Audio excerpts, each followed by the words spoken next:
let's get into the Spectrum Pulse. So, this week's Spectrum Pulse is on base building, because we all got that very exciting presentation at the end of CitizenCon during Destination Adventure about base building going into production in Q1 of 2024. But I figured with that information that we got, it would probably be a good idea to do a Spectrum Pulse, and for Naz and I, with the assistance of Shiny Hobo, to summarize and talk about the information that we do have surrounding base building, and also come up with some questions that we think need to be answered based off what we have learned about base building. But base building all started... Northern Trooper says, do we have an ETA when the Vulcan will be added? No idea, bud. And that's last time it moved on the progress tracker was August. I'm not aware of any dev comments on it since then. I think he's talking about the Vulcan soon, ship. TM. Not, are you talking about... Oh, when Vulcan, not when the Vulcan. Yeah. Yeah, my bad. When Vulcan will be added? No, I don't know. The thing with the ray tracing and global illumination is they were that is a prototype that they were able to build with a more current version of the Vulcan implementation that they've built, and they just said Vulcan soon, but we don't know how soon. It sounds like Vulcan is pretty far along. If they're far enough along that they are able to take what they have and start prototyping and testing ray tracing and global illumination, I think it's in a pretty good state. But I don't know if it's going to make it into Q4. I wouldn't expect it in Q4 just because they're so vague about it. But we'll just have to wait and see. So let's start at the beginning with base building, and that was at CitizenCon 2017. When we got the announcement for the Consolidated Outland Pioneer, which is the capital class base building ship. And of course, they started out with the big ship in the big announcement compared to what we're doing now, where they more start small and work their way up. But if you haven't watched this, I always really enjoy the ship commercials, and this one's pretty fun. And it was pretty cool to watch live when they were streaming the CitizenCon presentation. But let's go ahead and watch this ship commercial for the Consolidated Outland Pioneer, and then we'll take a look at some of the other information that we have.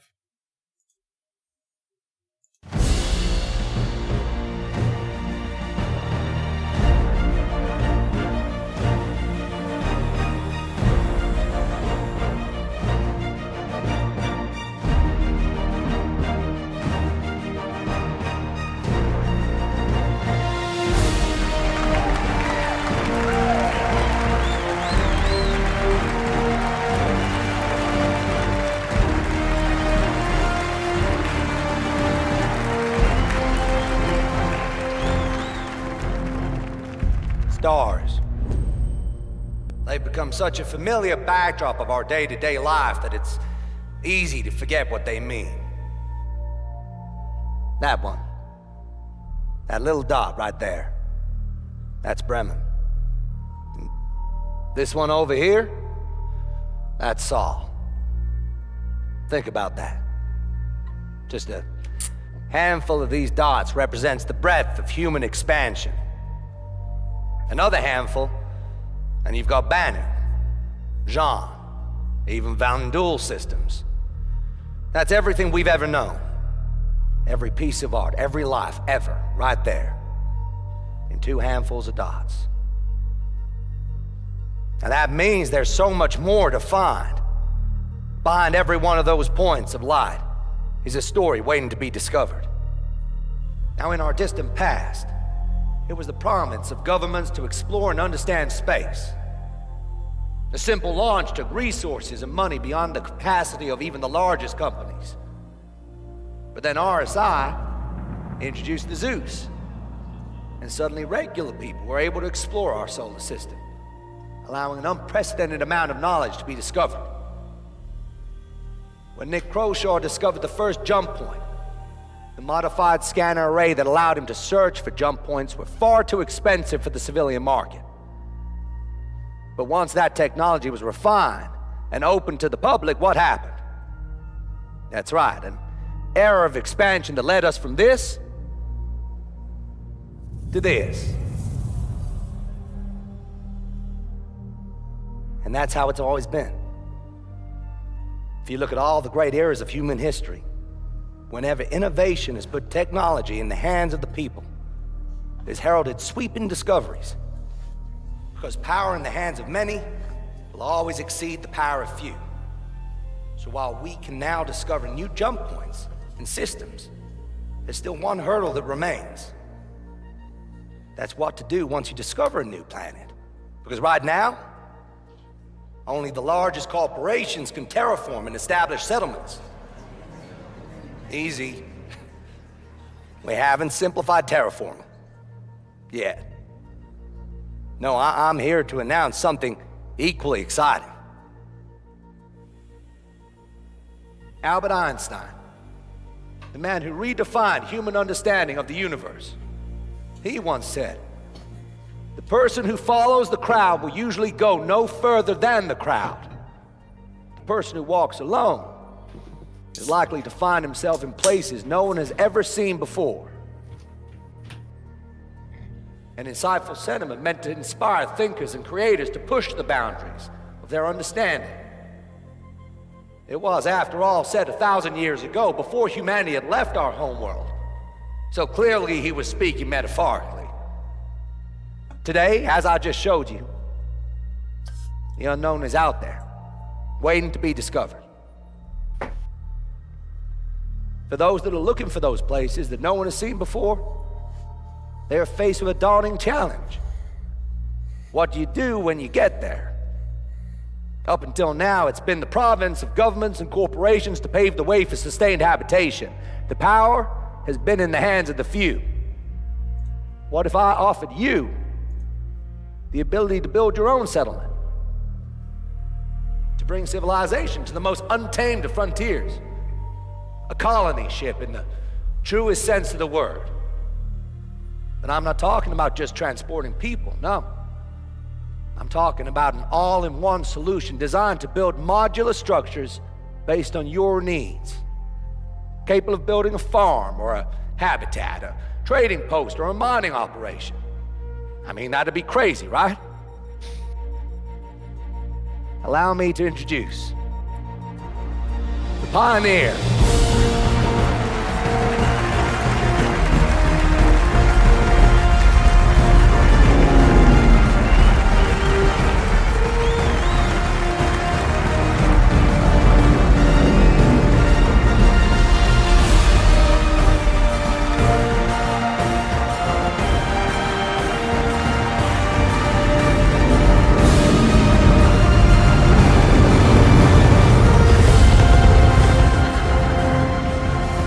With that, let the new age of colonization begin.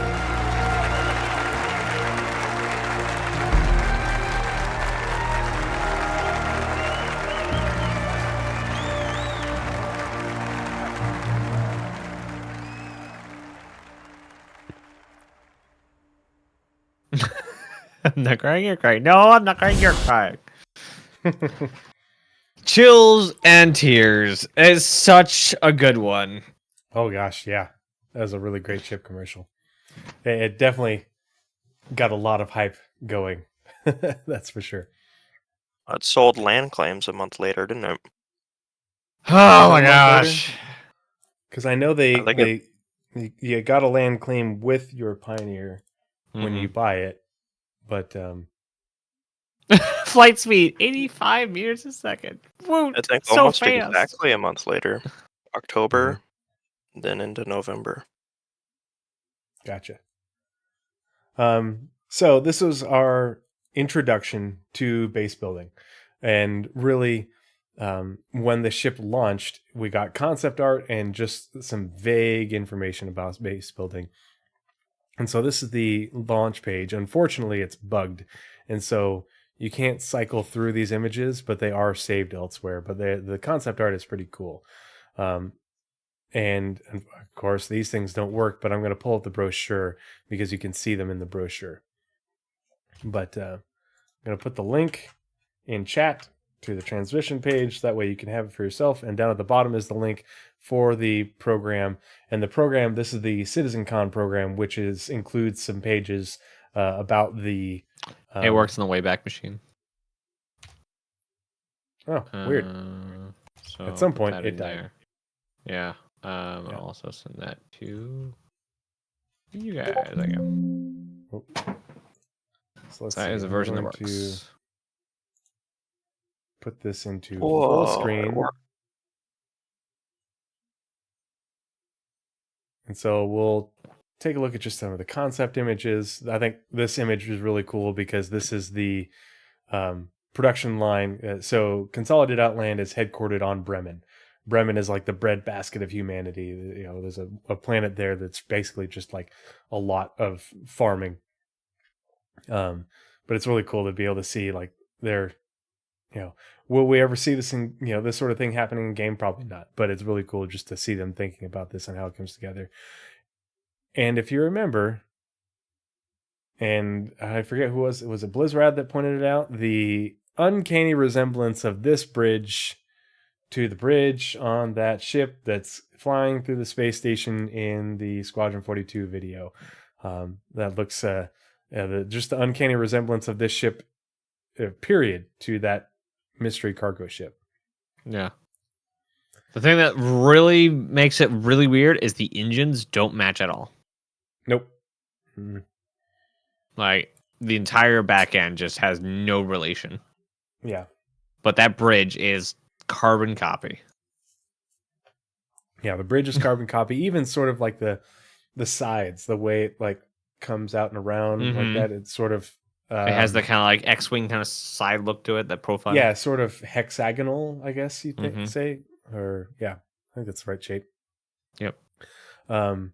And so down here at the bottom, I'll read this. It says, pictured here, the Pioneer's advanced fabrication plant is fully capable of assembling a ready-to-deploy remote outpost from the construction materials stored aboard. With the ability to create additional structures at the scouted location, the hope of Consolidated Outland is that colonists will be able to accommodate for unexpected conditions at their new settlement.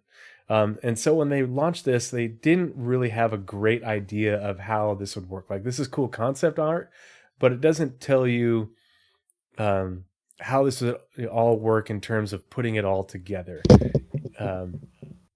It certainly doesn't seem to integrate with Rastar, or what would become it. Yeah, and I think that's going to be a really big challenge of how they make that work, especially given that the sort of idea for this has changed. And I think this is going to be much more of a 3D printer type of thing than a like a furnace and then place. Yeah, because if you look at kind of what they've with the updated description that we'll get to in a second that's kind of what they said, is that initially their thought was that you're basically taking pieces, you know, like wall pieces and such and roof pieces, you know, kind of like if you're building like in Space Engineers or something, or any other game like that, where you're taking those pieces in order to make a square building, you know, floor, ceiling, wall, etc. The pieces that you have, and you'd have to have the ones that you need in order to put it all together. And it was fabrication. It wasn't like I hate to use the word 3D printing, but that's essentially kind of what it is now. But initially it was, you know, taking those, you had to have, you know, essentially bring with you wall segments and such in order to put them together. You know, and essentially you would be able to pick the idea is that you would be able to pick a building and like say, okay, I'm going to make it, you know, here's 1 by 1, and now I'm going to stretch it out to 4 by 4. And if you didn't have enough wall and floor and ceiling segments or something, you wouldn't be able to build that much. And it was based off of what you had in your inventory. That was what you could build. And you could build in like piecemeal and add to it later as more supplies came in. Because the Pioneer has this landing pad, which is attached to like the cargo bay, and so people could land here and bring you more material, more pieces for fabricating buildings. But it's a pretty cool ship. I mean, I think it looks super dang cool. Yeah. But you can see, like, here's the cargo area and the landing bay in the cargo area, and this is where the things would, you would put them to, the buildings together and the pieces together, and then they would get moved out here and then attached to each other in order to form a cohesive structure. It also has 4 turrets, so it's not, it's not a slouch in terms of defense. That's for sure. This is just like a super cool image. And I don't think a lot of people notice this because, you look at all this, but this is actually, you see this seam running down it, and this is meant to open up. And so it opens up in order to give you the space to do all this part with these arms moving back and forth to move these structures into place in order to build. But you can see it kind of limits you in the size of the structure that you can build in, like, the width, of this sort of hallway corridor. Mm-hmm. And what they talked about, we'll see here in a second, is that they had said that if you wanted to build wider or something like that, or build in a different direction, you would then have to reposition the Pioneer to do so. And obviously that's less than ideal. But it's also really cool that... Oh, good. The margin between the buildings that you'd be placing down would be a little scuffed, we'll say. Yeah. Yeah. Mm-hmm. And I forget what the purpose of the arm was. It's mentioned somewhere. I was looking for it, and they said it in...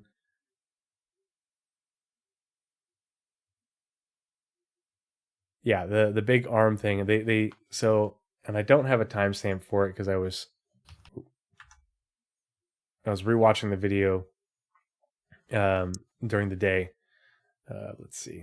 Let's go back to here. So before that, in this around the verse is when they talk about the design of the ship. And we'll watch a few minutes of that because it's kind of cool because they have some animations that I think are really worth watching.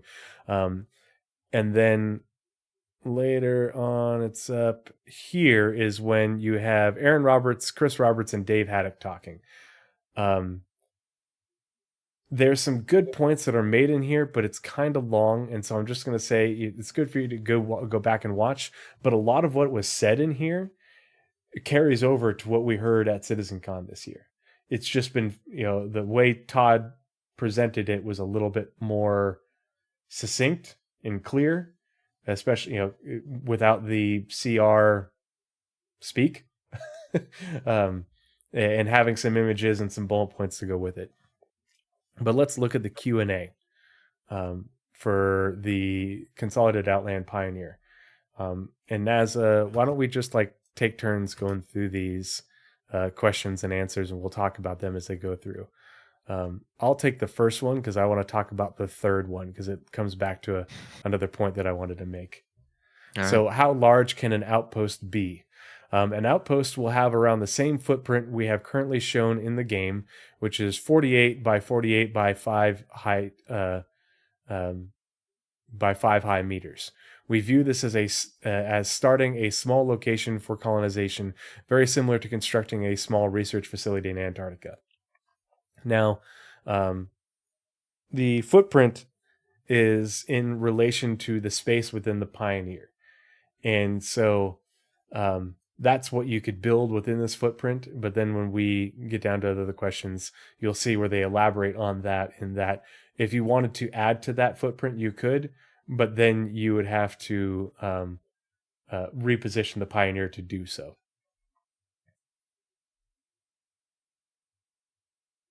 My turn? Yep. All right. Can the Pioneer build hangars to store ships in our bases? Currently, we are looking at the players building basic landing pads for ships. At this point in time, it's possibly way too early to be expecting are your outposts to work anything like Port Olisar or Revelin York or Southland facilities. While you can land and leave a ship on an outpost landing pad, the broader question of persistent ship storage is nuanced and complex, technical affair. As you have already seen from everything that's already involved in requesting, replacing, spawning, despawning, and landing ships in places like Port Olisar, doing even any subset of these things at a player outpost location where available loadout, structure, or systems are up to the player instead of the design team would be very tricky to say at the least. Should we come up with a good way to handle it somehow, we'll let you know. Basically, this entire paragraph is thrown out with basically they were so early when they talked about the Pioneer. They knew they wanted to. And there was even, I don't know if we had the video up today, but there was a line from Aaron Roberts from years ago that he thought that they were going to get base building in that year. So they were stupid early in the process, and they thought it was going to be much higher priority to get base building out. And it was going to be a very haphazard, makeshift kind of way. And then as the days, months went on, they deprioritized it, rethought 5 times how they're going to do it. And we landed up basically throwing out all the stuff we had known about it. At the very least, major changes to everything that has been said about it. So we saw garages were in the new one, so there's definitely a little more than just landing pads now. Yeah, it shows that they are thinking about this. Like you said, they are thinking about it, but I don't know. And that's one of those things like the questions, what do we know? We know that they want to build garages for your ground vehicles. Whether that garage is you park your vehicle in there and it's stored in there, but it doesn't like despawn and you're limited to the space of the garage. We don't know. Like, can you build a 3 Ursa garage and you can store that much in it? Danger Hobo, Nazeris got scammed. Tree gave him all the long ones and didn't even Rochambeau for it. That's how the monthly reports work too. Nazeris always does the engine section. This is the I do have all those big ones. Dang it! This is the price Nazeris pays for being more up to speed on this game dev stuff than me. But like Naz said, like this is so early. They're like, hey, this is a cool idea. We should do this. We haven't thought it out at all.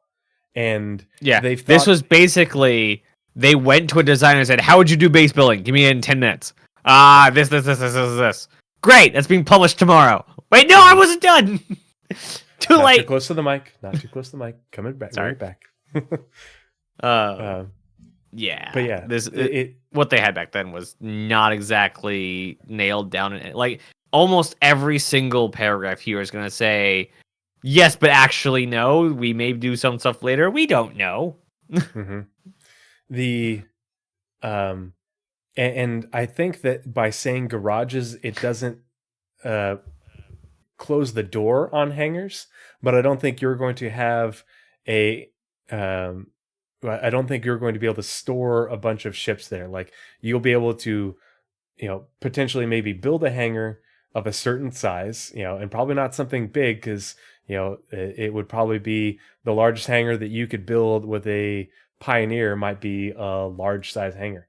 And it would be one of those ones where, it's the door going into the ground or something, or maybe even smaller. But you would park your ship in there and it would stay in there. It wouldn't be okay, now I can stow the ship and I've got, just this giant vault that goes deep into the surface of the planet and I can store all my ships there. I don't think you're going to be doing anything like that where you are able to replace your persistent hangar and ship storage at a landing zone. But I don't think it's outside the realm of possibility of being able to build a small, medium, maybe even large hangar to store a single ship at your base. Just like you can store, build garages and store a vehicle, or build a number of garages to store a number of vehicles. But it won't be I can use the kiosk and then the vehicle will despawn or something like that. But I think it is cool that they're at least committing to garages, and I think that's probably the best use case for garages and pads.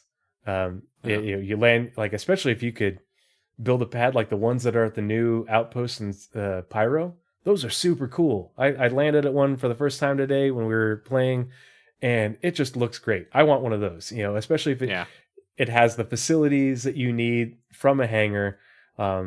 But because your ship isn't spawning and despawning, it doesn't need to, have the hangar door closed. So, I think that's fine. And Dome says for Org Outpost, you think they're gonna have some pretty big hangars with enough resources? I think they're going to leave the cap off the design. Never say they're done, they're finished, because they can always come in later and say, well, we've updated it to do this or that. We're going to, drones are being used, so that they will have a ability to add on to, like, make taller buildings than the Pioneer, make wider buildings than the Pioneer. It all depends on how the actual design shakes out, and that is not something we can even start to discuss until the first ISC, when Todd Pepe comes back and say, okay, here's what we're doing. Here's what the we're Q&A doing here for this panel. What we're doing here is talking about the difference. We're going through what they have said so far, and relating what we have seen in the lead up to the actual development starting next year. Yeah, this is what they said then, leading up to what they're going to say most recently. But they said back then pads. They said most recently garages. I don't remember if they said pads or not in the presentation. We'll have to look. But I don't think pads are off the table. But they didn't say no to hangars, but they also didn't say yes. And so they've left it open-ended. But I wouldn't hope for anything beyond what they have committed to already when they're saying we're going into production. Yeah, I almost guarantee pads will be a thing, because they are outposts and player hangars, or not player hangars, player bases will always be persistent locations. So the entirety of everything never gets stored. I think that brings up an interesting question of what happens to ships that are parked there on different shards. Do they actually exist in covered those that? garages? They covered what happens to bases.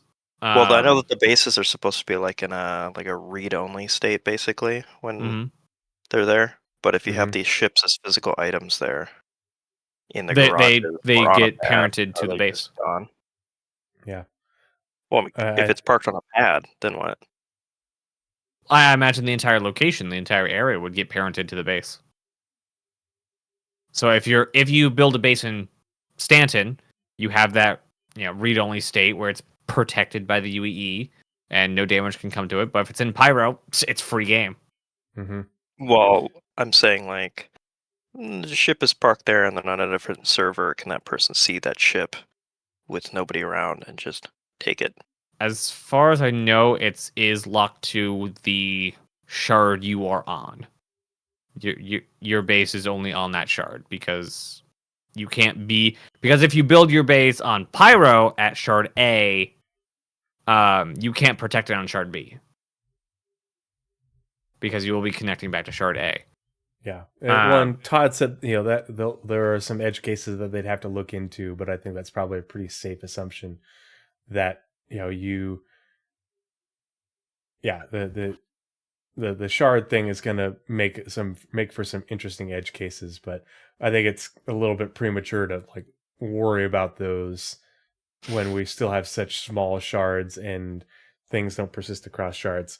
Chrome Dome says, I'm just thinking from gameplay, you have ship transports to move stuff to the outer rim, let's say. Once you move it there, I'd be surprised if they didn't have some org site. So storing cargo is different than storing your hangar. And it's one thing, storing a ship. And so I could definitely see, some sort of warehousing system. We'll get into that more. But I don't know if we're going to be having ship hangar storage options. And I don't even think we saw storage. That's the issue I was bringing up, was like you can't really just have walk onto the base sitting there and it just becomes a static thing, like a barrel. It looks like a ship. You can't interact with it. would be I kind of. was thinking like, if it's on like your protected base in Stanton, UE protection, it's in the you log off and maybe like the doors automatically lock or something. If it's in the base zone, it's invulnerable as well. I don't know. Yeah, it's a good edge case because that's a really good question. And I from can what they've imagine you can look inside of a window and you could see it there, but you can't open the door or bomb it with an A2. Yeah. Mm-hmm. And for storage, from everything they've shown, even if there is a warehousing solution, and I think that I'm pretty sure, reasonably sure, that there won't be any place to hide items as far as taking them out of the world. They will, if there's a warehousing solution, it will be always physical cargo. If there's a ship storage solution, it will be an always physical ship inside of a hangar, on a landing pad, in a garage. Yep. They've showed multiple times little resource pallets and things around player bases. Yep. Yeah, I wouldn't expect anything to be all that different than what we see in game in terms of, here's a parking lot with a whole bunch of crates stored on it, and you move around and move your cargo. And I don't think you're going to be. I don't know if we're going to have the option to lock it in an underground vault. Maybe that's a buildable. Yeah, maybe it could be. We don't know. They haven't said no, but they haven't said yes. And so I'm going to align my expectations with what was shown and what's been explicitly said.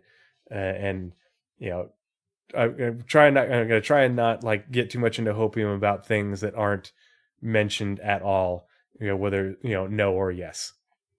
So, the underground vault equals same as persistent hangars. But that's the thing, is you have to be able to build it, you have to be able to power it and do all that sort of stuff. I don't think we're going to be able to rival. I wouldn't expect an org to be able to rival a landing zone or make their own damn spaceport. I don't think it's a reasonable expectation to be thinking that big. Especially with like I said, I don't think they'll put cap on it. I think 10 years, 20 years down the line, we could end up seeing that, but it's definitely not anywhere soon. Yeah. Can we use the Pioneer to build outposts on asteroids? This is what you wanted. Of course it is. Yeah. So I'm very curious and very interested in how CIG is going to implement asteroid bases. It's something that they worked on for over a year. And I think it was probably just artists doing concept art, kind of like they did for the UGFs when they presented them to us last year, how it was still in a white box phase. But that said, there's a couple other mentions and some of these other citations we're going to get into about using Rastar in orbit. And then again, in the presentation that we just got, they also talked about doing things in space. They never said space stations, and they have said that they didn't want to have player-owned space stations before, and not fairly recently that they said that. And so I think that they might still be sticking to that, where players don't own space stations, but they will give us the option to build on and in an asteroid. A lot, similar to asteroid bases, because they say we are not opposed to the idea. However, it will depend on a few different factors that still need to be decided: the size of the asteroid, what we do with the voxel tech, and if the surface area of the asteroid is smooth enough to build. Well, they know that the smoothest part was taken care of with Rastar. The Rastar smooths it for the tool, smooths it out for you. The question is, will we be able to build subterranean structures, build into the asteroid? And they mentioned building in orbit, they mentioned building in space, but they have within the last few years said they didn't want players to have their own, be able to own space stations. They'd be able to control them. So you could take over a derelict space station and essentially assume control of it, but not own it. But they haven't explicitly said yes to building stations, but they obviously say potentially building on asteroids. And when they talked about building, they just said in orbit and in space. Yeah. So, and that's also another point that you kind of glossed over, is they've talked about building on planets. They've talked about in space. They've talked about asteroids. They haven't talked about subterranean at all. Yeah. It's eerily absent, and especially with the UGFs coming online. Like, most MMO or most multi PvP bases in games where you have multiplayer PvP building, the base that wins most of all for the easiest to protect is a subterranean base. Yeah, if I'm like, okay, building an outpost on a surface of a planet or a moon is cool. I want an asteroid facility because I want it protected and hidden inside that asteroid. And even like, sure, it'd be difficult to find on a great big giant planet, damn near impossible to find in an asteroid field with millions of other asteroids, all blocking signals, and your emissions are hidden largely within the asteroid. Like, to me, that's the best, the best defense is hiding itself within an asteroid. I would assume that we'll have subterranean parts, but they never mentioned it. And the other thing is that Rastar has been specifically described for building on the surface of planets and moons. It has never been mentioned or used to build anything subterranean. When they redid the old UGFs with Rastar, it was just the surface aspect, because the subterranean aspects of the UGFs of caves, that is all built using the procedural locations tool. And so until I hear something about Rastar building things underground, building subterranean, I'm going to remain a bit skeptical because they haven't demonstrated its ability to do it. Now, is that saying that it can't be done? No, absolutely not. If anyone's going to do it, it's CAG. But, until they say so and until they demo anything, I'm just going to set my expectations based off of what's been said and what's been shown. And, and so it's 100% speculation that we could build underground, because everything has always been demonstrated as above ground structures, and potentially building on an asteroid and building in space, but no mention of space stations, no mention, specifically of space stations. They just say space and in orbit. That's the verbiage. Yep. Well, if you can build on asteroids, I'll just take your entire base. So we got tractor beams. Yeah. Can I switch out small the... Hey, where's my house? What happened? Can I switch out the spine mount on the Idris with a just giant tractor beam? They have said that they may eventually make a capital class tractor beam at size 4, but there's nothing planned right now. Why would for Stealing what Tree's use? base? Duh. Because I mean, somebody has to tug the bangle. So you do need those capital class. Like, somebody needs to get the retributions to dry dock. Like, okay, there is use in the higher ups of ship sizes. Alrighty. For Death Star setting as Avi. Can placed outposts be moved by the Pioneer? Yes. However, they need to be dismantled and then rebuilt. I'm not close to the mic. Look at how I don't know what Discord's doing. Mic. Look at how close you are. I don't know what Discord is doing, but it's wrong. There you go. See, that was fine. That was me talking to the side. That's not how my mic works. And you're the only person who has a problem with it, and I don't know what to fix. Volume spikes in here, and I can see it spiking on the little screen. And like, I'm getting into the end of the yellow, barely into the red if I speak up a little bit. When you get animated, you are full. The whole thing goes red. I hate Discord. They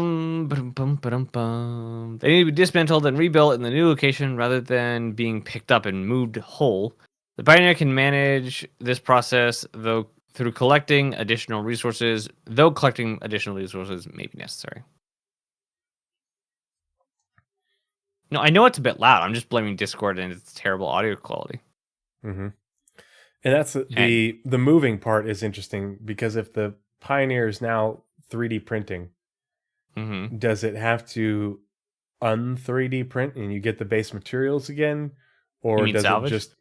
Yeah, or does it dismantle just the pieces and it makes it easier to rebuild? Like, do you get is it faster to reconstruct the second time around?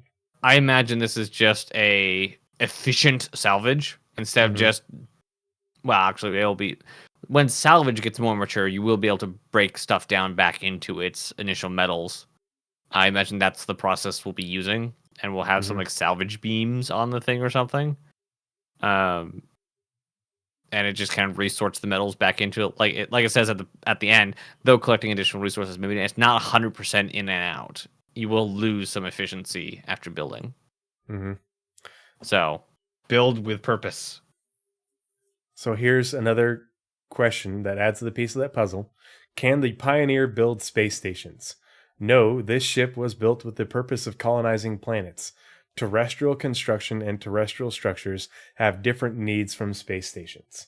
So, this is the other reason I think that when they say orbit and when they say space, orbit for Rastar and space with base building, I think that they mean asteroid planetary facilities. bodies. Yeah, a planetary body, a moon, a planet, an A asteroid, satellite of some sort. Yeah, something. But like also, that. Satellite. Mm-hmm. But also, this ship was built with the purpose of colonizing terrestrial bodies. Yeah. Endeavor needs a space station building module. That's what that could be. That's all I'm saying. Yeah. I'm just saying, like, as always, they're not going to cap it. They're not going to say no. That's never going to be a thing. Mm-hmm. They're just saying we're not there right now. Yeah. Next one. All right. What size is the Pioneer land claim license included in the package? Oh boy. All right. Well, it depends. It will depend on the taxal density of our resource map. We want to make sure that claim is at least 1x1 pixel on the map. The initial that's such a vague term. They want to make sure it's at least a pixel on the map. What map? They didn't have a map. And we just saw the map at CitizenCon. Obviously, it's going to be impossible not to make it a pixel because you can see like a micro SU on that map. So they're good there. The initial educated guess is somewhere between 4x4 kilometers to 8x8 kilometers. Pretty large chunk of land that will give player multiple construction sites. The land and claim system will be important beyond Pioneer construction. Land claims will prevent other players from building in your territory and will offer different options relevant to the gameplay, such as giving you surface rights and pure construction versus mineral rights that would include mining.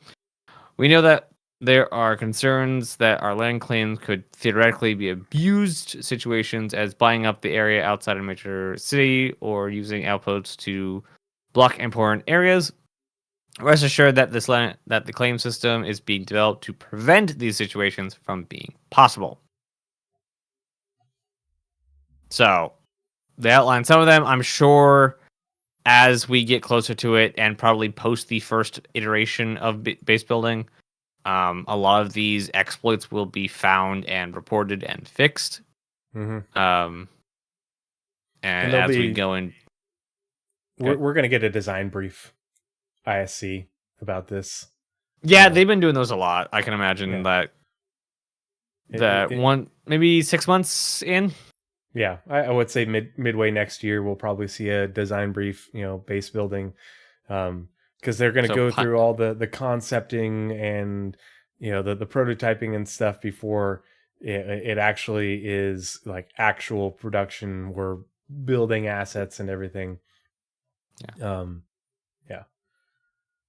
So Squadron and Pioneer next CitizenCon. Yeah.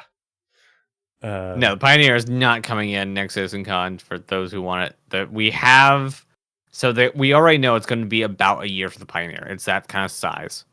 Also, the style guide's nowhere to be seen. We have no style guide for it. We have the guide, but we don't have any of the parts. Is what I mean. Like It will be the first in the interior. Well, we have the Nomad. The Nomad's the closest thing we have to an interior Consolidated Outland, and it's just completely different. So no, we have way too many ships that are going to be worked on into the next year that the Pioneer is going to take too long to show up as flyable. 2025. We'll get the Galaxy and the Galaxy's base building module before the Pioneer. I think we'll Probably have quite a bit all. long. I think we'll have the prospector, not prospector. What's The it called? little The John Deere hover thing. surveyor, Surveyor. the There we Atlas go. trailer, and the manufacturer module before the Pioneer. Just because it's so much easier to do all those steps. Mm-hmm. Even like in the next 2 years, I think we'll get most of those because the Galaxy is coming out next year or the year after. It may end up getting out next year. It'd be a hard one, but it may actually get out next year. It depends Just on when looking it at- goes into production. I think it'll go into production. You know, they'll start white boxing. You know, the white box. They'll do the continue the white box when the Polaris is in final art. Starts final art. And what didn't we come to a conclusion that that's supposed to be a I think it's Invictus? an Invictus launch week ship. So Invictus, and then basically 30 to 60% of the Galaxy is the Polaris. Mm-hmm. Yeah, I think So it'll be done in less than probably be able to be done in less than a year if they're shooting for Invictus launch week, and and it started production in like April. That's like 13, 14 months of production. The Galaxy will go faster. It'll be 10 months or whatever. And so maybe final art starts in spring for the Polaris, then maybe they can get out the Galaxy for IAE. But I mean that's cooking. That's moving pretty quickly. It all depends on how their growth works and how well they're able to work within their pipelines and such, and reuse those assets. But we also have to realize that they will be having to work on modularity and work on the modules for the Galaxy, not just the ship itself. So there's a lot that goes into that. Yeah, the whole side question is like the modules that the Galaxy will launch with or not launch with. Like, it's a whole other conversation that we're not getting today. We'll probably do another sit rep on modules not in too long. Oh yeah, probably multiple. All right, well, you do the next one. I'll be right back. Okay. Will we need the Pioneer, or will we need to move the Pioneer each time we want to put a new module? When the manufacturing process is complete, the ship moves the outpost forward and places it in the specified location. If that location can't have any other items placed there safely, then the pilot will need to move the Pioneer's position. And so that's the one of the big questions for me is if this holds true. Will they change how base building will work? Because the Pioneer is pretty big, and that linear space within it is good size. But in order to build your base and spread it out, like how much work are you going to have to do? Given how the outposts are that they've shown us, making it in Rastar, and what you see in Pyro, which are basically just the ones you'd be able to make in terms of little colonies. Doesn't seem like there's enough space in the ship for that. Yeah, it looks like you'd have to reposition unless you put everything close together, kind of like the ones in Stanton, which is what it was initially concepted with. But well, those pictures definitely are those exactly. And I'm sure I think that we're going to be getting those. I think we're going to be having the option to build the ones like for the colonialism ones. I think that we're going to be getting the style that was shown in the concept art for the presentation. We're going to have like variety, like probably 4 or 5 different manufacturers of, or blueprint types to say, okay, I want to build this style, or this style of, habitation module or, garage or fabrication module or whatever. I think we're going to have multiple aesthetics.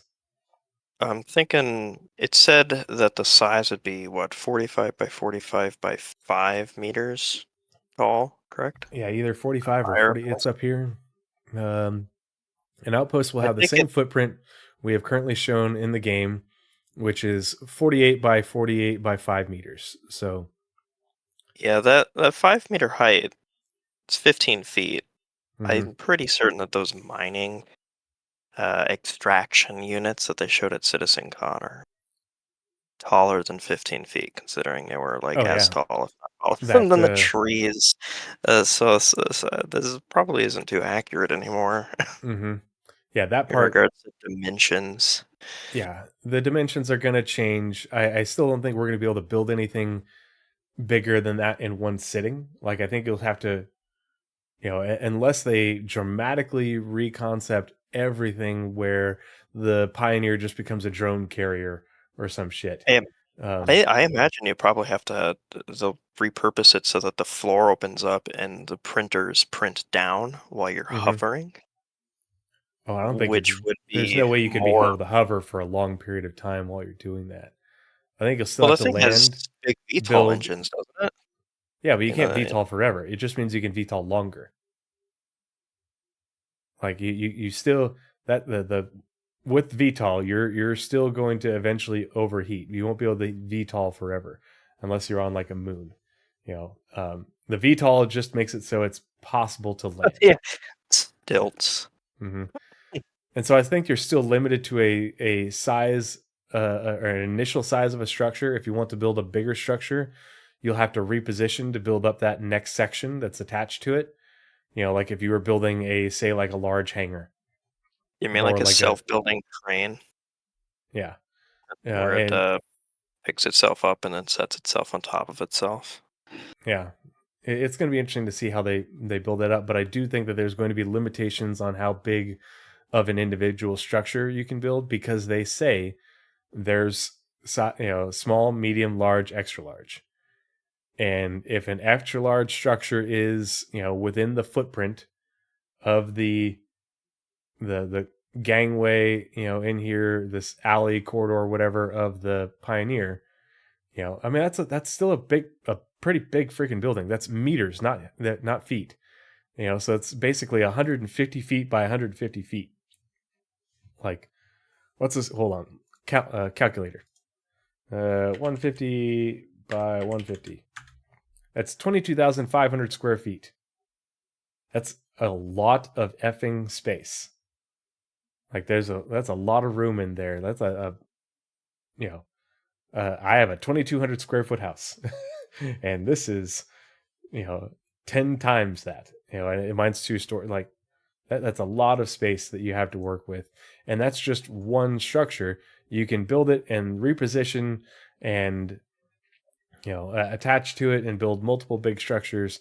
But I think we're probably going to have some sort of hard cap limitation on how big of an individual structure you can build in like one sitting with the Pioneer.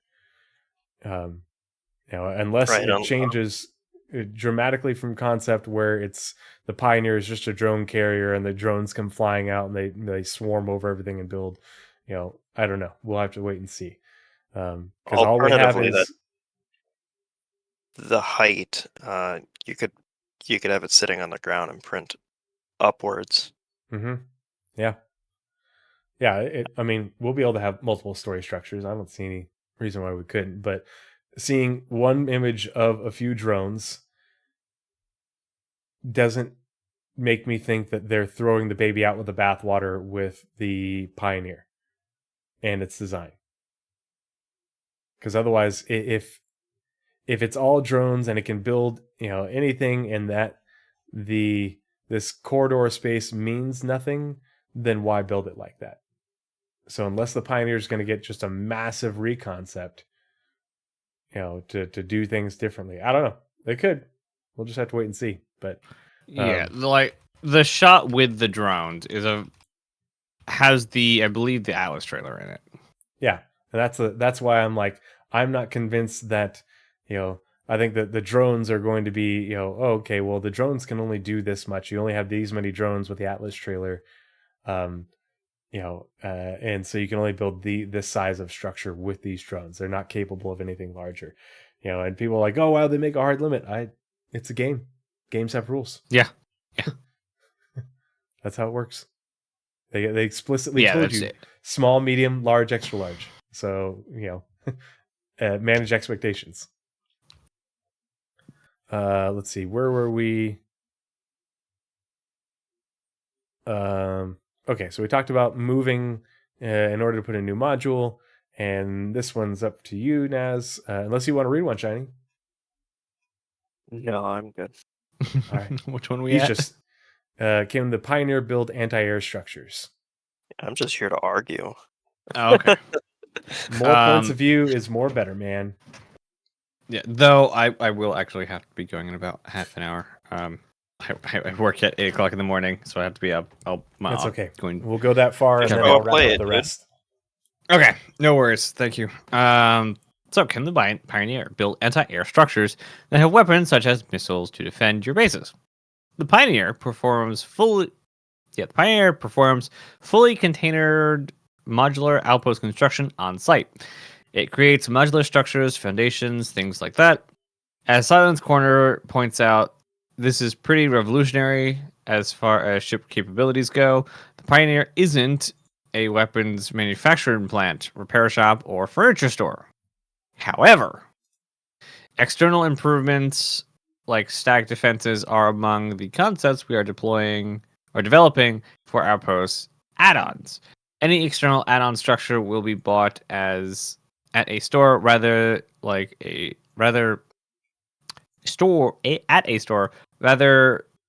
ship or personal equipment. I think it's like a ship or personal equipment, and then can be placed when you put down the outpost or added later. Yeah, and this is another one of those ones where they've deviated from this. Yes. Where, the Pioneer was just for building the base, and if you wanted to, add turrets, you'd have to go buy them and bring them, to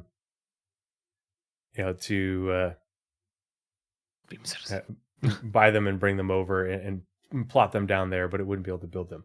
So Danger Hober is a strong indicator with past performance. Beam Citizen. Beam Citizen is a myth.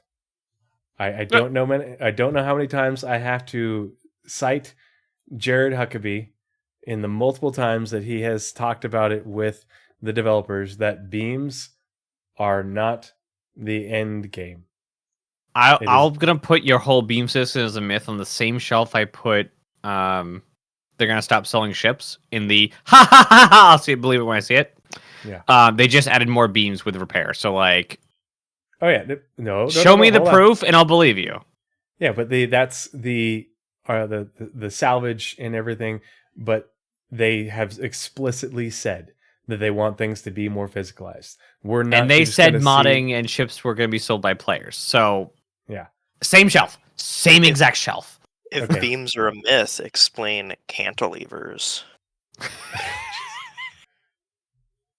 The physicalization of Star Citizen, that's a very recent statement that's been reiterated multiple times, and so that's why I'm like, yeah, that sure we're gonna have some beams for some things, but a lot of it was here's a beam so we can get this basic functionality in, and we'll work on the animations and everything like that later. But we have to get this basic functionality thing and test it. That's literally just placeholders for number go up. Yeah. Or down. And is the beam, are all beams going to go away? No. But are things going to become more physical? Abso-freaking-lutely. Are we going to see some UFO, hovering above the ground and then beam and magically outpost out of midair? No. It's especially out of the Pioneer or anything like that. It's they're not going to gamify it like that. While we see some drones that have the ability to use essentially like a salvage type tool to 3D print, yes, that's different. But it's not a magical laser beam. It's your 3D printing, using that stuff. And what we just saw in game with the fix it and fly it. Like that's still really early, and it's just they're like you said, they're using beam as a surrogate for number go up, but they have also mentioned in the same sentence how we're still going to have to physically replace fuses and relays, and subcomponents and all that. So and anything that isn't that is literally just the animation that the other games do, where it's turning a wrench or hitting with a hammer. Yeah. Or a shovel. Or a wrench. Yeah. Yep. Yeah, shovel ground, dirt pile appears. Yeah. We must Land never throw. forget the Argo saucer. Yeah. We're not going to have to like hand by hand lay bricks or anything like that. It's not like the opposite extreme, but I wouldn't just, oh, it's just going to be a beam. Oh, it's just going to be a beam.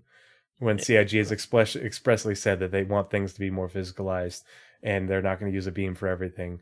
And beams are a placeholder in a lot of instances. So sure. Like medical Temporary gameplay. solutions Pull out last longest. a bottle and you just pour it on the person. Yeah. Like Far Cry. And their bones let's just see. heal. Larger structures. Oh God. Can the Pioneer build them structures larger? That drives me nuts.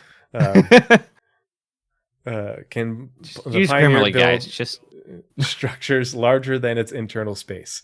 The most obvious example of this is, right now is the landing pads. We have yet to decide exactly how we will allow the player to build the landing pads, but it will probably be in sections. Here we go. So if a player wants to build an outpost and use it only for storage, that is their choice, but it will not be bigger than the structure's footprint stated above. So the individual structures, you can build them in that size and then, connect them, and to make a larger overall structure, but each individual structure is going to have seemingly going to have a certain limit. Now the pad, okay, well, we're going to lay this section of concrete and then pick up and move and lay this section of concrete and so on and so forth. But it'll be interesting to see how they actually execute it. And this one is really going to be this next question, much more answered in the presentation. So, all right. What happens to outposts built with the Pioneer when the player who created them is logged out of the game? Oh boy. Let's just say this direct and upfront for those of you who worry about these things. Yes, the outpost and their contents are persistent, so they can be attacked and looted. Offline security will have a lot to do with your neighborhood, just as you would depend on local authorities to varying degrees to protect your house, apartment, trailer, etc. In real life, when you are not home, among other things, that means that while other actors in the game universe including local law enforcement, militia, UE, or whoever else is tasked with general security in that region, will react to attackers on previously held outposts. It will depend on AI location and traversal time to outposts. Sometimes there will be a quick response, and other times it will be delayed, so the players are highly encouraged to protect their outpost investment by placing defenses and hiring personal security. The less hospitable in area in which you set up your outpost, the more responsibility you will have for your own safety. Yeah, basically, why are you giving me all the ones that they've thrown out? This is, at the very least, this is redefined in the CitizenCon panel that said that basically you don't have to worry about your base if it's in a UEE claim system. If it's on any frontier kind of system, then you have to worry. But assuming they're going to do half the stuff in here, being hiring security, or even a response time for fringe worlds, then it'd be great. Not Pyro, obviously, but like more just kind of frontierish worlds. And then being able to obviously build turrets and things. I think this is very in line with what they talked about recently, but they just added to it and said on in a UE system, you have your invulnerability. And then if you're in a frontier system where, it's medium security or whatever, and, you have claimed land that is within the zone of like a zone of influence or something for a gang or a militia, or some other authority, then if you put it on this moon that's in the outer system, it's going to take a while for them to get there. I don't think it'll be like 20 minutes or something, and your base is leveled. But I think because like really it's just think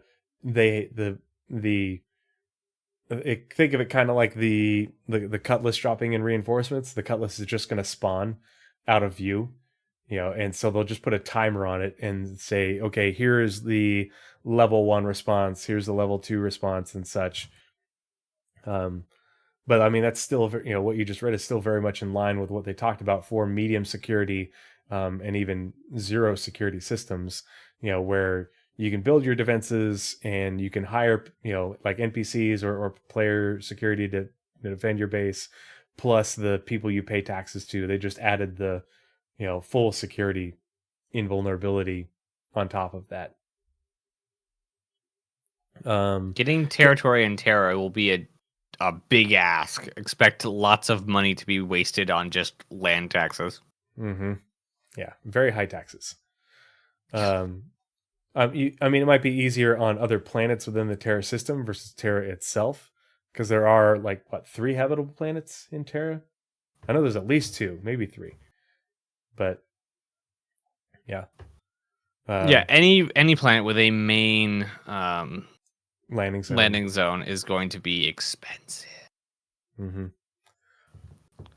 And especially so they're the tier goes frontier moon, no land claim, and somewhere in the middle is a moon within the UE, and then there's the somewhere on a planet with a landing zone, and then there's core worlds like Earth, which you probably won't be able to build on, and Terra.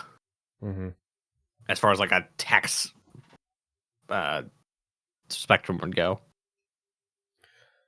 Can the Pioneer use the refined material made by the Orion or any other ship?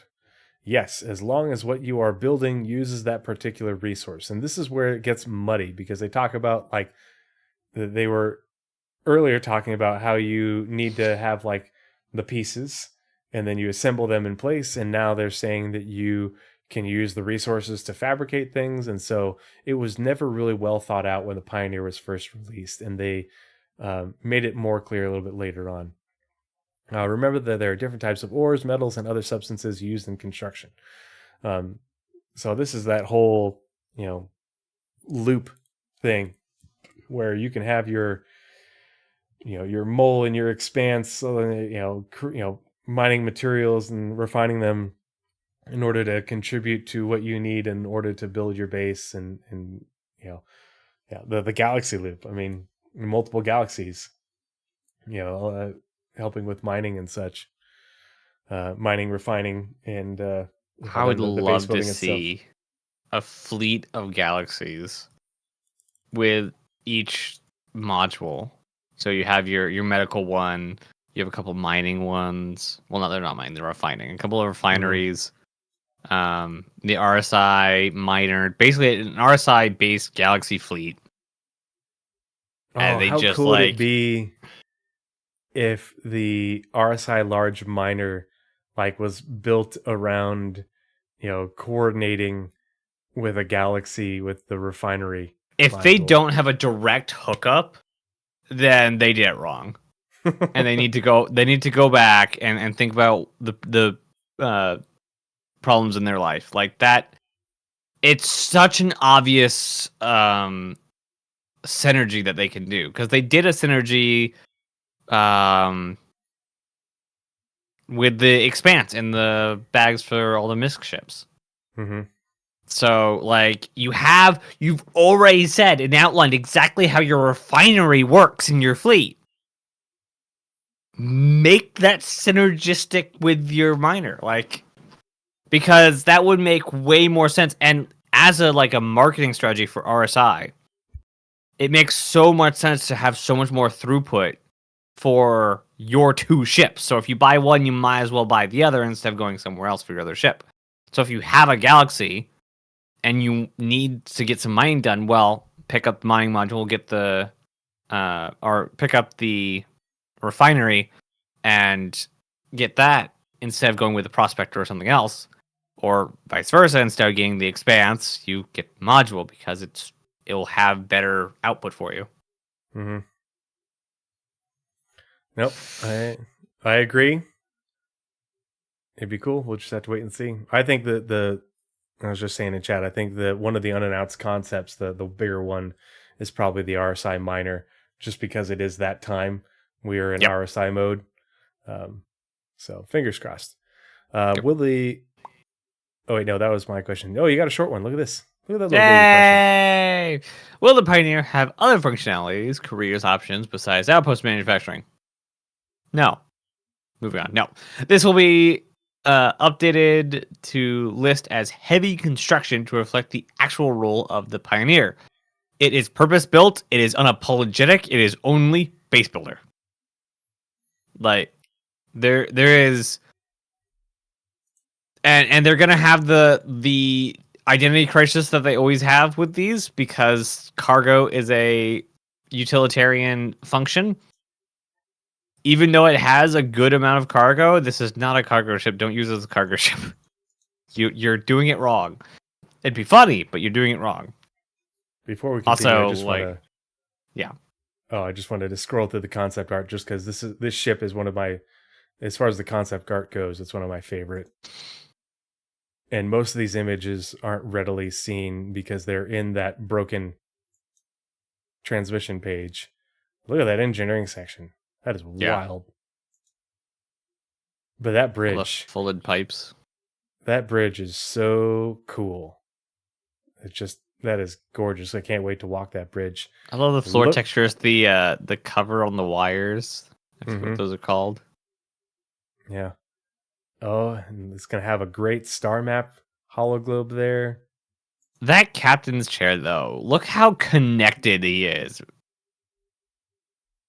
Like, he's got an overhead. He's got like 3 different panels in front of him. I wish I had that many screens. He's in the Scorpion gamer chair. Yeah, absolutely. And like, you have flanking positions, and you have auxiliary flanking positions. So you have 1, 2, 3, 4, 5, 6, 7, 8 stations plus captain plus holomap. That is so big. I get like chills, and it's seeing these concepts is just so gosh darn pretty looking. I cannot wait to even get a medium and large consolidated outland ship. This one's a really cool image because you can see the engineering sections on the sides. But then here's those big old arms picking up the module after it's been fabricated and then moving it into place. Yeah, so you see like the weird like furnace thing out the back. That's like doing something. And then there's on the other side, there's like these grinder things on both sides, manufacturing areas. I wonder if these are just like, for like where you would be manufacturing like small modules that go into it, components and such, or what have you. And then you see the cargo bay over there to the left. And the thing that always gets me is how much walkable space is in this thing.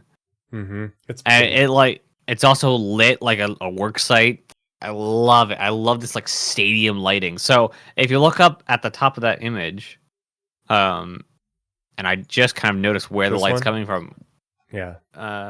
Yeah.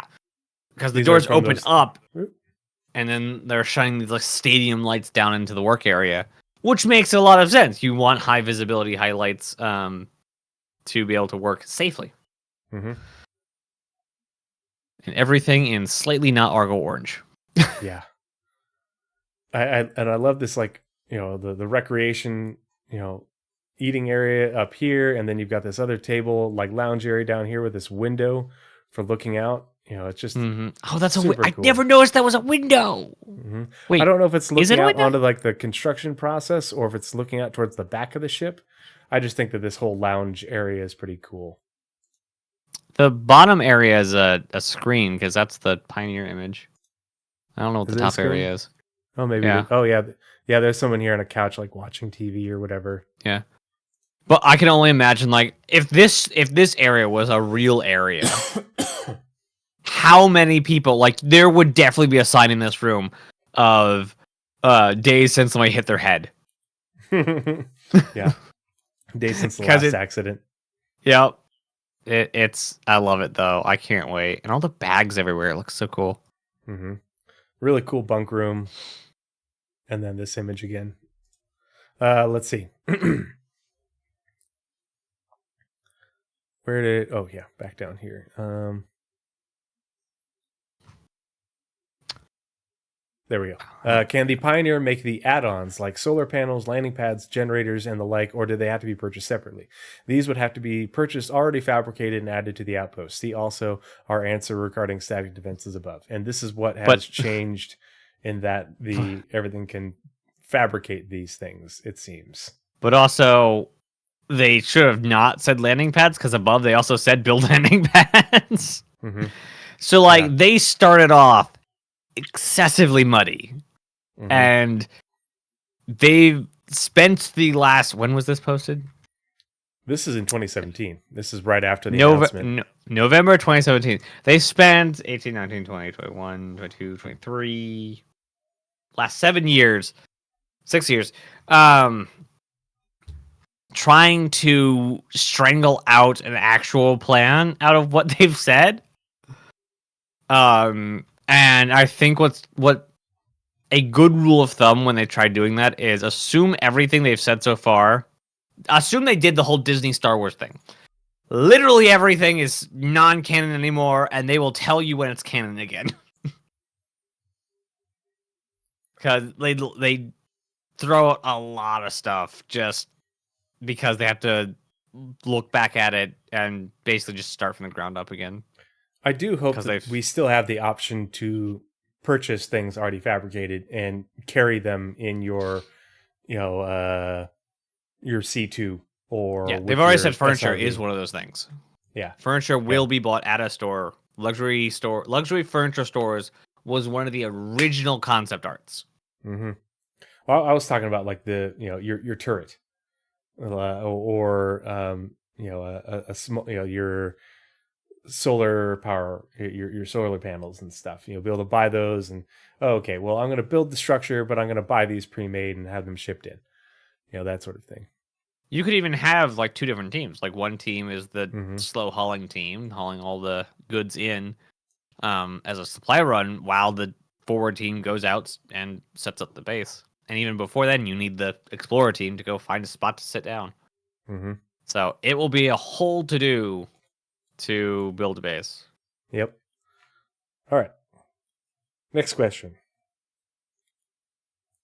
That one's mine? Yeah. Is it possible for the Pioneer to build outposts on blah, blah, blah? Is it possible for the Pioneer to build outposts on rough terrain like slopes, or does the ground have to be flat? This is slightly changed, but the ground will need to be flat enough to land the ship safely. It doesn't need to be perfectly flat, but you will not be able to place an outpost on particularly rough terrain. So, landing flat. So this is, again, when they only knew the Pioneer. Now we have the Surveyor, the Atlas, and the Galaxy, which have a much smaller footprint. So, where you can and can't fit stuff is kind of up in the air right now. Mm-hmm. Yeah, your structure will still, you won't be able to build like, a house on the side of a cliff, right? But you have to like flatten a portion of that cliff and then build your house. Yeah. I hope that terrain moving is a whole step. Like it doesn't just pop and it's flat. Mm-hmm. Yeah, like in Rastar. Yeah. Yeah. I hope it's like we're evening out the terrain, kind of like whatever lasers or whatever they want to do with it. Laser shovels. I mean, heck, we have the mining laser shovels teams. and laser hose and yeah. Yeah, I mean we have the tractor beams, but the mining extractor and mining beams. So it's just a reverse mining vacuum. Yep. So you just mine some dirt from somewhere and you unmine it from somewhere else. Will the So- Pioneer be able to build tall buildings or stackable modules? There are no plans for double-decker outposts. That said, we're drawing up enough options for the modular outposts and various add-ons that we think you'll have a lot of fun with them, even without crazy module stacking. I hope that we are able to build stackables. Like, they haven't shown images of it. They haven't talked about it. They haven't walked back on this, but I would like to have, a multi-story outpost, not just like, oh, okay, here's your big old radar antenna thing that they showed that's 50 feet tall. No. I want like a multi-story building with your patio on the top, for hanging out on and enjoying the view. Yeah. It I don't Next. think there was any concept art for anything like that. Not for anything, yeah, there's- multi-story, yeah. Yeah, but Just there is the- definitely like plenty of stuff that's taller than a single module. Mm-hmm. So we'll have to wait and see. Will the Pioneer be able to build tall buildings? Yep, I got there. Yep. Oh, How let's see, much? How much time does it take to deploy an outpost? No 2 specific hours. time estimate. At the minimum, that's like a module. It's a lot of when we figure it out, we'll tell you throughout this. Well, I imagine it's gonna be like depends on what you're building. Yeah. If you're Everything playing will down take a floor, then exactly- it will take half an hour. No specific time estimates right now, but we do view it as a major time investment. You're setting up a persistent, maintainable installation that can be as big or bigger than most ships. This kind of contradicts that last one. The amount of time will scale with the size of the outpost. Now, most ships, when they get to a certain size, even the Constellation, I would almost call 2 stories because of how it the ground level is below the first level. I think they're just talking about like your actual Like I get footprint. what they're saying. And if you build numerous modules and they're connected, or there's numerous modules around your, if you've got like 10, 12 buildings or something that is in your land claim area, you've got a lot of space. It's, definitely bigger than, it's you're looking at capital ship size in terms of internal space, not including the external stuff.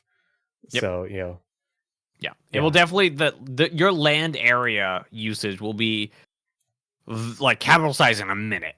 Like it should be much easier and much cheaper to actually get enough buildings to fill a capital sized footprint. It should be cheaper than getting an actual capital sized class ship, because obviously you're not making it all of metal. There will be spaces between buildings. So there's just less stuff in the area. Mm-hmm. But it's also, new technology. So we'll have to see. Will we be able to spawn ships at our outposts? And this is that hangar thing again. There are no plans for this right now. Ships available at an outpost must be brought there first. See also our answer regarding ship storage above. This also leads into spawning ships and ships, which they have said this is not something you can do out in the black. This is something that when you're preparing to leave, like deploying that ship for the first time, at that time you can then deploy also a ship inside the hangar. Mm-hmm. So if you deliver a ship in game right now, at that point you'll be able to say, I also want this ship inside of it. If you deploy a ship, call the ship, leave and come back, you can then not deploy a ship into the hangar. It has to be when you're doing all the preparing and setting up your ship. That's the point. Yep. Other than that, you have to use the cargo elevators or outposts. Yeah. Or have someone fly it out so you can fly the next ship in. And the last one is just a correction. There are no utility slots, so I don't think we need to dig into that. It was just a misprint, I guess. So it's there is no utility, there's no modularity in it. You're not swapping things out. It's solely outpost construction. Yeah. And utility slots were a throwaway thing anyway back in the day, so we're good. I unfortunately will be heading up now. It is 1 o'clock. I still have stuff I need to get done before bed, and I gotta get up super early, so I'm sorry that I have to be leaving. But I trust Tree will educate all of you on the intricacies of base building through the years. So I bye, also have everyone. to drop. Oh You guys no! You guys have a good rest of your evening. I will keep us going. And we're going to learn some more about the Pioneer here and the land claims. We're going to watch a few minutes of this Around the Verse.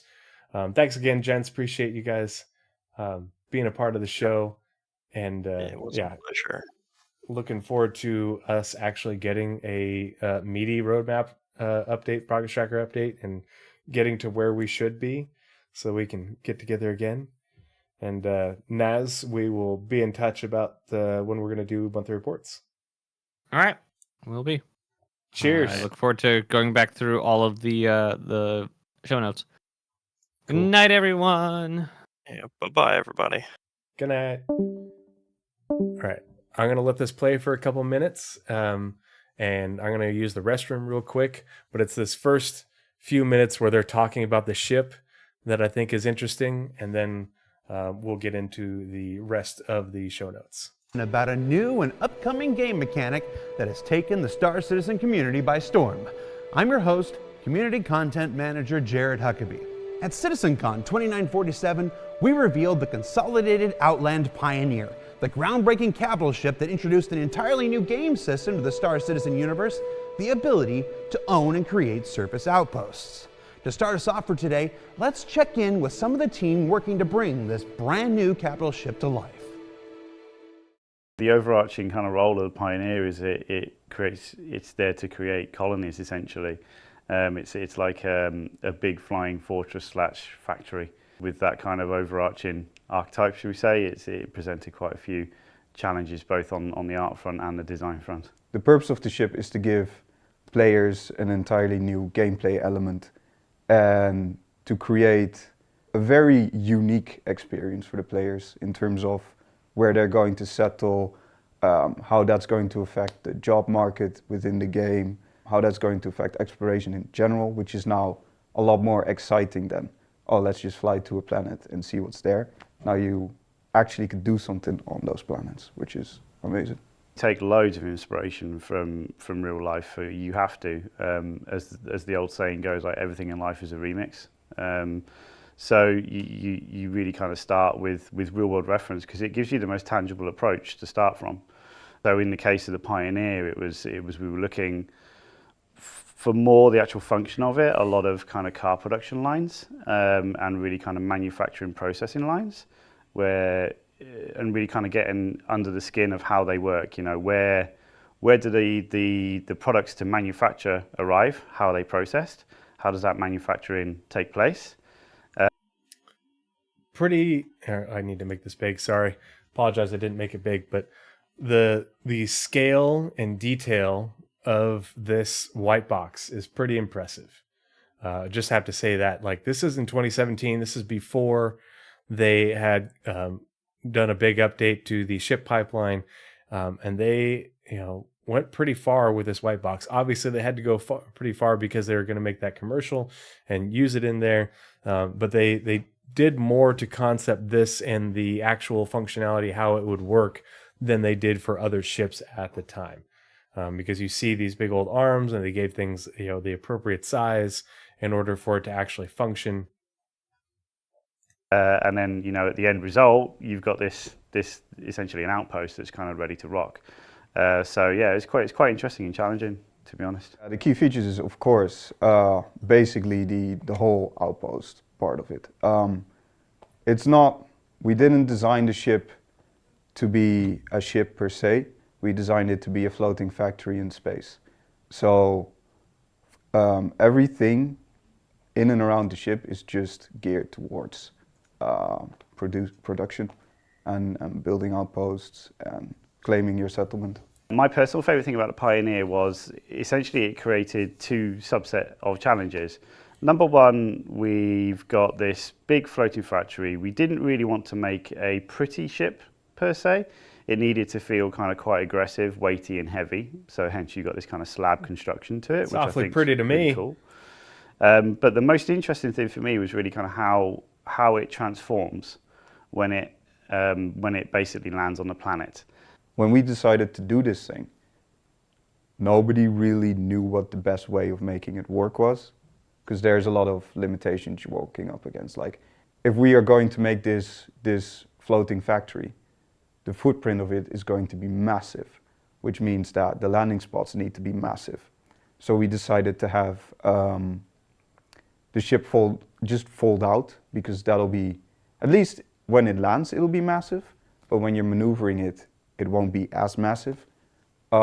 Figuring out how the entire ship is going to fold out, and then how all the robot arms are going to disappear into the bodywork, how the production line slides in and folds around the magic box to conserve space, where all the materials go. It was a really unique and massive challenge. Daunting sometimes, but definitely fun. We've got the technical challenges under the hood of like moving vis areas and moving interiors in the ship, which is incredibly challenging. So when we were designing the layout of that, we had to kind of keep all that to a minimum. So even though the whole ship moves, really what's going on under the hood, there's a lot of kind of, should we say, magic tricks to make it look far more alive than it needs to be, if that makes sense. So then when you've landed, you're in this kind of, it is a risky situation that you're in. Like this, number one, you're in a really kind of, should we say, a ship that's probably going to be worth an awful lot to people. You're going to be tanked up on minerals. You're going to be tanked up on everything you need to create what you're doing. And then also, of course, you've got the outposts that you put down, which need then to become another high risk, high reward factor in gameplay. So when myself and Dan were kind of like chatting about it, we were just saying, like, I kind of said, you know, it needs to feel fortified. It needs to be designed in a fashion that you can kind of defend what you're doing, not just from, should we say, airfire. Hence, you've got the upward facing turrets when you're down on the ground, but also from ambushes on foot. So if you study the layout of the ship when it's on the ground, it kind of feels a little bit like a prison yard. You've got these kind of outlook posts with visibility over the whole ship. The captain's bridge and where the architect is can overlook. What if you're building a prison? Yeah. Look that whole process, and they still have 100% visibility over the landscape that they're planting on, right? So that was an incredibly challenging but really fun thing to work on, and it kind of, once you get those first ideas in, the rest kind of grows itself, right?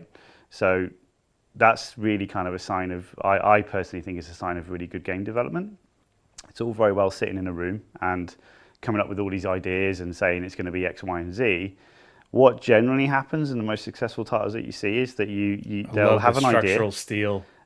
Something will come through, maybe unexpected, which is the case of the Pioneer, and you just build on those positives. And that was the case with the Pioneer. We had an idea, and it grew and grew and grew to what we have now that went out into the sale. And it's a really cool, and it's something that we've never done before. It's something I don't think anybody's done before. It's really a command and conquer flying factory, but in FPS, which is crazy, but it's awesome.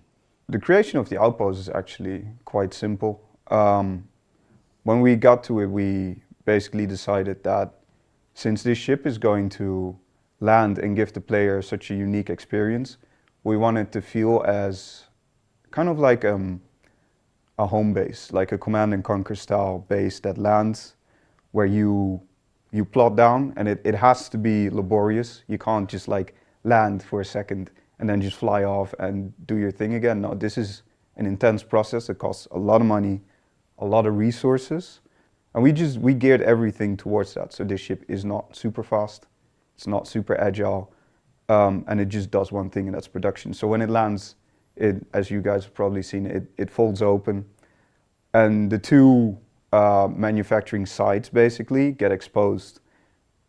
It takes resources from the resource base all the way through those two manufacturing lines, kind of like how things get crafted in a car plant. And then it puts them in kind of a magic oven, because we obviously showing our... Ravel, this video is from November 2017. So this is a month after CitizenCon 2017, where the Pioneer was first released. And I'll put the link in chat for you. Outposts get made is not really efficient in terms of how the engine runs, etc., etc. So we feed the parts into kind of an oven or a construction module that then takes all those parts. So say on the right side of the plant, very clearly you can see a moving line where raw materials get crafted into a door, and that door moves then through a line of production robots that give it color, weld extra little details, extra little bolts on it, attachment points, holes, and then once that door is semi-complete, it moves into the oven. And then I'm going to pause this really quick just because I want to. The animation that they put into it was really cool. That they did these animations as part of the concepting the white box for it. Holes, and then once that door is semi-complete, it moves into the oven. And then in the oven, magic takes place, and out comes this outpost. And that then gets placed by... So here you can see, like, this is kind of reminiscent for me of the way they talked about refining in The Expanse, in that you won't be able to see inside the refinery module, see the process, see the things being refined. It goes into the refinery module, and it stuff magically, ethereally goes in, and then it comes out and it's in a container and such. This is the same thing, in that you would be, you'd have to put the materials and add them to this fabricator in order to build what you laid out on the bridge via the planner using the raster type tool. You'd have to have the right materials and the right amounts, and then it would take a period of time for it to build the module that you wanted based off of what you put in to raster. And then once you're done, it would pick it up and put it out here. And so that's the big challenge, is the question of whether this process has changed. Because obviously they talked about how now the Pioneer is a mobile factory. It's a mobile fabricator. It can build, and it's kind of muddy where it says, because people are like, oh, it can build anything. And I'm like, I don't know. I think it's still for building outposts, and you'll use the fabricator to build a use the Pioneer to build a fabricator as part of your outpost to build things, like, ships and, furniture and such. I don't know if you're going to be doing that in this part. I don't think this replaces that. I think this is still going to be for building outposts, but that's just me, just the way I feel about it. There's nothing concrete from it, because the presentation we got at CitizenCon was still very open-ended, but I think the animation is really cool, showing how that would work out at scale. Autonomous arms in a spot that you designate, basically. I'm really happy with the way it's turned out. I think I'm really excited to see it in the game. Basically, it's going to have quite a presence when it comes down, not just from a visual perspective, but also all the VFX that are going to kick off, and obviously the sound. When you're doing this procedure, you need to be lit up like a Christmas tree, literally like seen from outer orbit, and then, okay, right, something's going on down there. So it's going to be interesting to see how the community use it.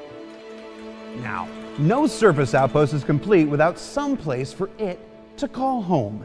And that's where the UEE land claim licenses come into play.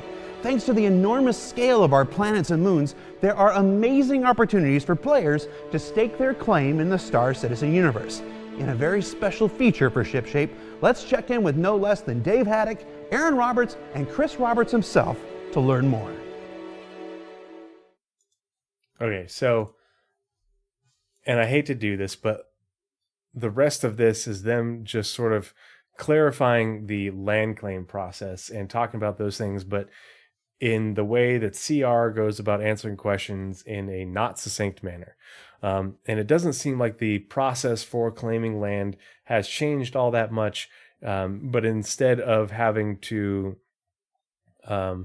take that land claim back to a fixed location, you'll have to pick up your sort of land claim pod thing and then take it to the location.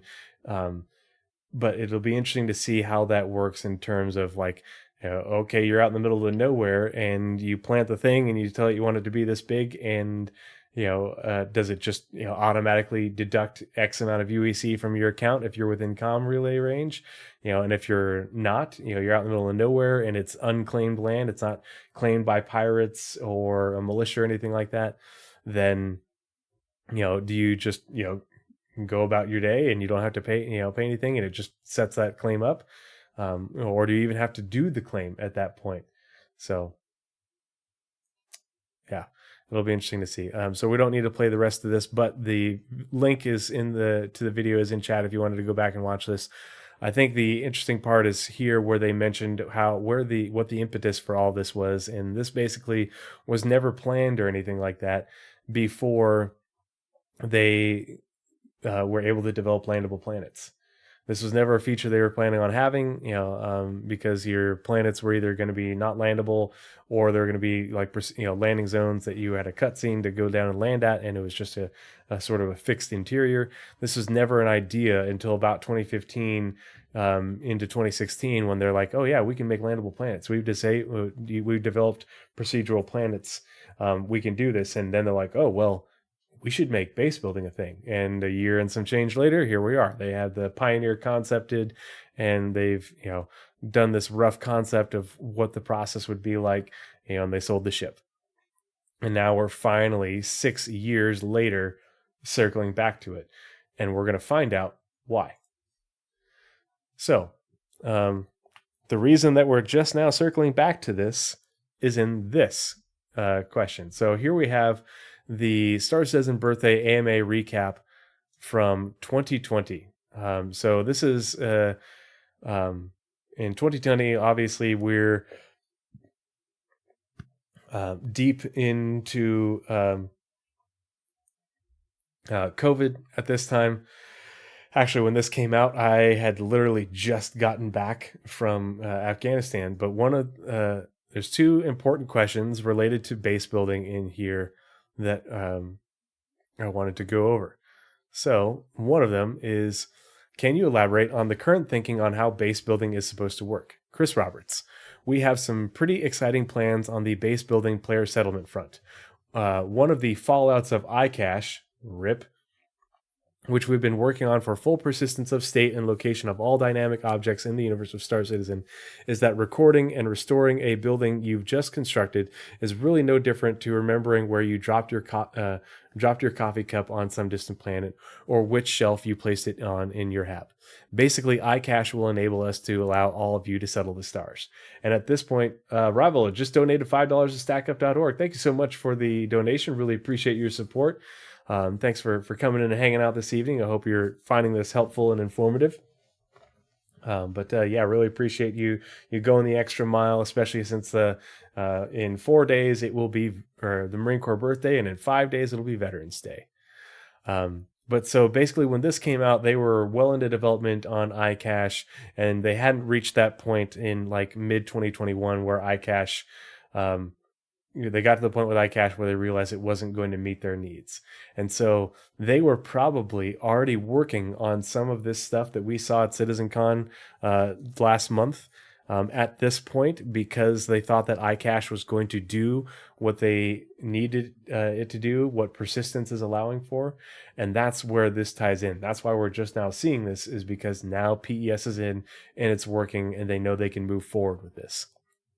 So it says, basically, iCache will enable us to allow you to settle the stars, allow all of you to settle the stars. When we first came up with the concept of player-built outposts and land claims, iCache hadn't been technically designed. But now we have a system that will have a much higher degree of fidelity in remembering where each building or component is and what state it is in. So rather than just dropping down a singular outpost, you'll be able to place down various structures and connect them to things like power generators, turrets, resource collectors, hydroponic domes, and so on. And this is also about a year after the first mentions of the resource network system when it was first starting concepting. And this is about the same time that we first saw that demo of the Hammerhead with the resource management system, the prototype that they were working on. So this is the first mention of how base building will not only be base building, but how base building will also be part of the resource management system. Yeah, so connect them to things like power generators, turrets, resource collectors, hydroponic domes, and so on. In parallel with this, we've been working on tools to build settlements or homestead, both for our artists, designers, more of a RTS godlike view, and players a first-person view. And so this is where they are talking about Rastar, which we first saw at CitizenCon in 2019, right? Or was it 2021? Yeah, 2021. Sorry. So this is a year before. They were already working on Rastar at this point. We hadn't seen it yet, but this is about a year before we first saw Rastar, if I remember correctly. So they were talking about these tools, but we hadn't seen them. With this, so they've been planning around all of this for a while during the development of iCache and leading up to it. And then iCache failed, and so it got put on hold. And now PES is working, and here we are. With this, we've been rethinking how the Pioneer will work to make her more flexible rather than just spitting out prefabricated outposts. We want her to be more of a mobile fabrication facility that would be near your building site. With a Pioneer, you'll be able to build these structures without having to ship in the component parts as long as you have a supply of raw materials. And you'll have to have the appropriate raw materials because, again, the Pioneer is going to be working within resource management. And in order to provide the output that you're looking for, which is the outpost, you'll have to have the appropriate resources along with power and such in order to make it work. You don't need a Pioneer to build a homestead, but if you want to build a decent settlement, or you want to build something relatively quickly as opposed to having to fly in prefabricated components from a major landing zone, you will want to have a Pioneer or have a friend or someone that is willing to lend their services to you. So it sounds like that's still going to be an option where you can fly in prefabricated outpost components, little segments of buildings and put them in and connect them. But if you want to fabricate them on site, the Pioneer is going to be able to build the biggest things and build them more quickly. We are very excited about the gameplay that all of this will provide and can't wait to see what kind of player settlements sprout up over the huge amount of land area the game has. We will need iCache in and working, again, RIP, well before we will see this in game, so expect to see some updates on this later next year. That did happen because later next year is when we found out that iCache didn't meet their needs. Let's see. So where's the other question? The other one is related to AI. Where was it?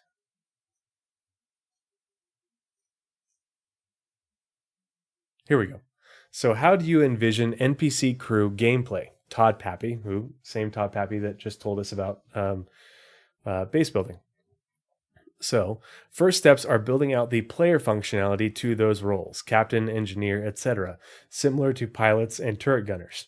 We currently have some of those A functions, like flying the ship, but we would still need to build the glue for AI, like what they do off-duty. The captain, owner of the ship, will need a way to set what roles he wants the NPCs to do. The captain will also need a way to interface with the AI to tell them what they want them to do, like fly to a set location or attack a certain target. We are still planning to allow players to take remote control of NPCs, and I don't know if that ended up changing. Pardon me. Not relevant to the conversation, though, but so the first steps are building out the player functionality, and what's important to this is they're building out the player functionality for resource management, being able to interact with all the usables in order to do things on your ship. But it's not resource management, like we've talked about before, is not just for your ship. It's everything. It's space stations, it's landing zones, it's outposts and settlements, it's your ships, the whole shebang. And so they're working on the functionality for players to do all the resource management things. And once players are able to do it, then those same animations, those same behaviors and everything will be able to be used by NPCs. And we're going to learn more about that here in a second. And NPCs already have a lot of these functionalities based off of development for Squadron 42. We just haven't seen it, but we'll see. see them talk about it here in a second. And this is really important because if you're wanting to build a big base, and especially if you're wanting it to be a base that is for production, what they talk about later on in the CitizenCon presentation, the most recent one, is that things won't just happen autonomously. This isn't Factorio where you can just drop down the thing and it will just work. There will be gameplay associated with it in order to allow the mining laser to mine. It isn't going to be set it and forget it. Now, you won't be able to set it and forget it as a player, but if you have NPC crew working for you, they can be directed to do those things in your absence. That's why I joke around that Star Citizen is a colony sim, because you're going to be able to build your colony and then manage your colonists to do things for you in your absence in order to keep your base up and running and producing resources. Now, those AI are going to require food and lodging, and they're going to expect to be paid. So that's the offset to it. But that's how your base will function when you're not there, or that's how you augment your own abilities as a player, is by having NPC crew in lieu of in lieu or in addition to other players.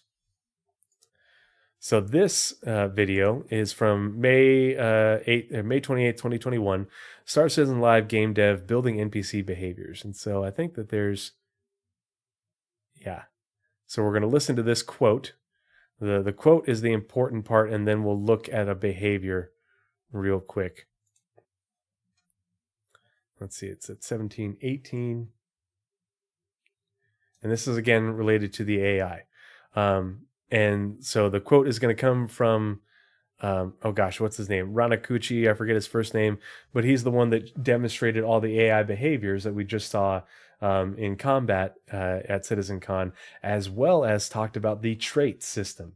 And when he talked about the trait system, he talked about combat traits, but he also said these are just the combat traits. We also have non-combat traits and non-combat skills. And those are what's going to be important when it comes to picking the NPCs that you want to be your crew, whether they are crew on your ship or crew working on your outpost, because you're going to want to have crew that are capable of doing the job that you need them to do, whether it's defending your outpost, whether it's operating the mining machinery or the refinery machinery, or doing the maintenance on the power generation and other resource management stuff to keep your outpost up and running and so it doesn't fall into shambles.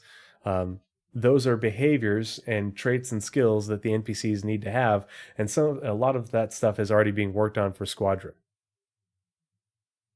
Break for different reasons. Then you as a player can go there and replace it. If the AI does, it has the same exact effect as what the player would do. So for example, if you hire this guy and you want him to be your engineer on board of your ship, you can then give him command and say, like, maintain all the wall panels in my ship.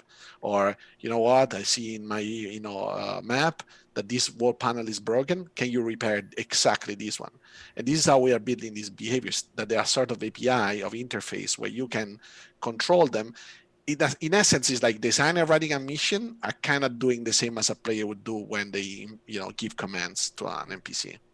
So right now, what I prepared, just to speed up a little bit, of course. So that's what he's talking about. They've created an API, and kind of like how Rastar is a tool that they use to build outposts, they have an API that allows them to make these behaviors and provide these commands and stuff. And eventually they'll be able to make a tool that's player facing that allows you to give direction to your AI crew to work on your outpost and say, okay, well, based off your skills, I want you to do this, this, and this job based off of what comes up and what's a priority, just like in a colony sim.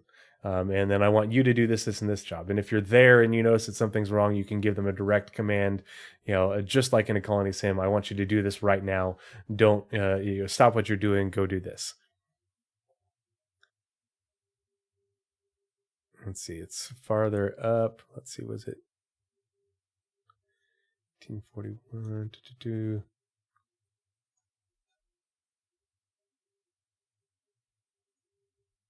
Actually, we'll just listen to the whole thing. I prepared some pre-configuring in case we don't have some time.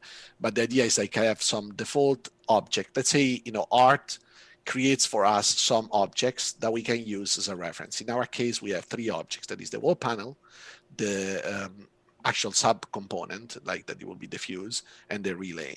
So I will show you all of those right now. And also, just for anybody else that's watching, that relay could be any kind of ship component. It could be a quantum drive.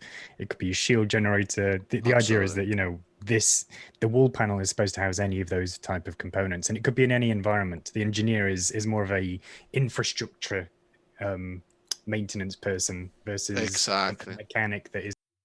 That's why this is so important for base building and you know, and managing your base afterwards. Is if you're not there the entire time, or if you're, you know, other people in your org aren't there, you're going to want NPCs to help manage it and do these things, just like you want people, NPCs or other players, to help you manage your ship.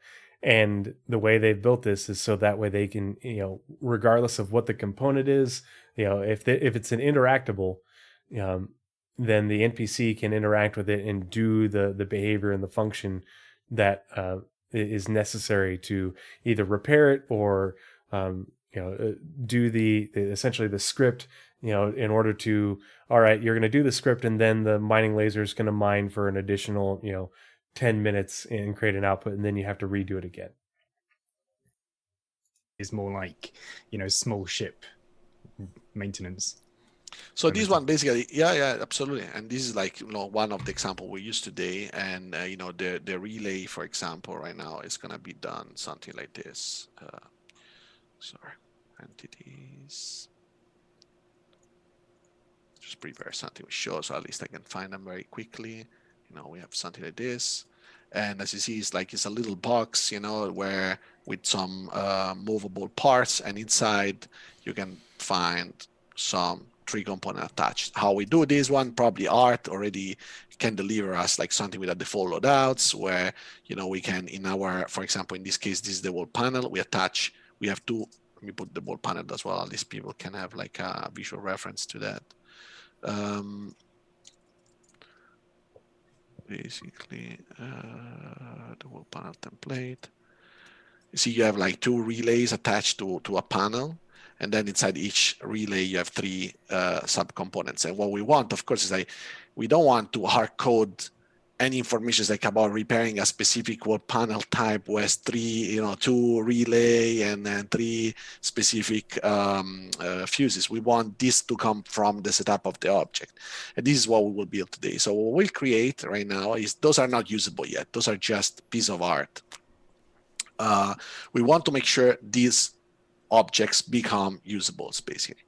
So the first thing we will start with is, I would say, and we don't need to watch the whole thing, but basically he's going to make it so that way the NPC will be able to walk over and take the broken thing out and put a new one in. And that's how they are able to build these behaviors. And that's what's going to be used in, you know, resource management. And resource management is key to running your base. The base doesn't just exist, you know, after you put it down there. It has to be maintained, and it has to continue to have resources to function. So this is the clip. I'm going to play a very quick timestamp from CitizenCon 2951, Crafting Worlds, Planetary Tools and Tech. And this is where we first heard that Rastar was going to be what players are going to be using, a player-facing version of it to build bases.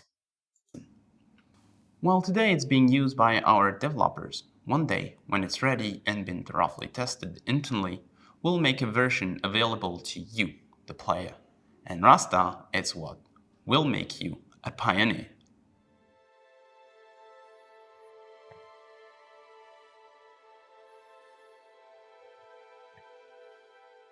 Thank you for watching. We are very excited about the tech we've shown you today, and we hope you enjoy the rest of Digital CitizenCon. All right, and the next clip is just a little bit more from that same guy. The whole purpose of Rasta is to make the thing easier for the devs to place location at the surface of a planet. And in the end, it will be used as the system for player to build their bases. We have Rasta because the previous system based on prefab was... Let's see. So, where was that? And then here at 7, it's right here, 7.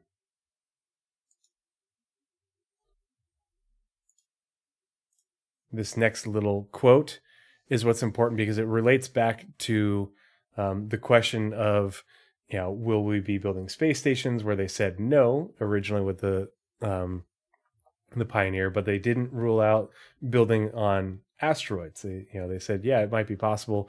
It's something we were looking into.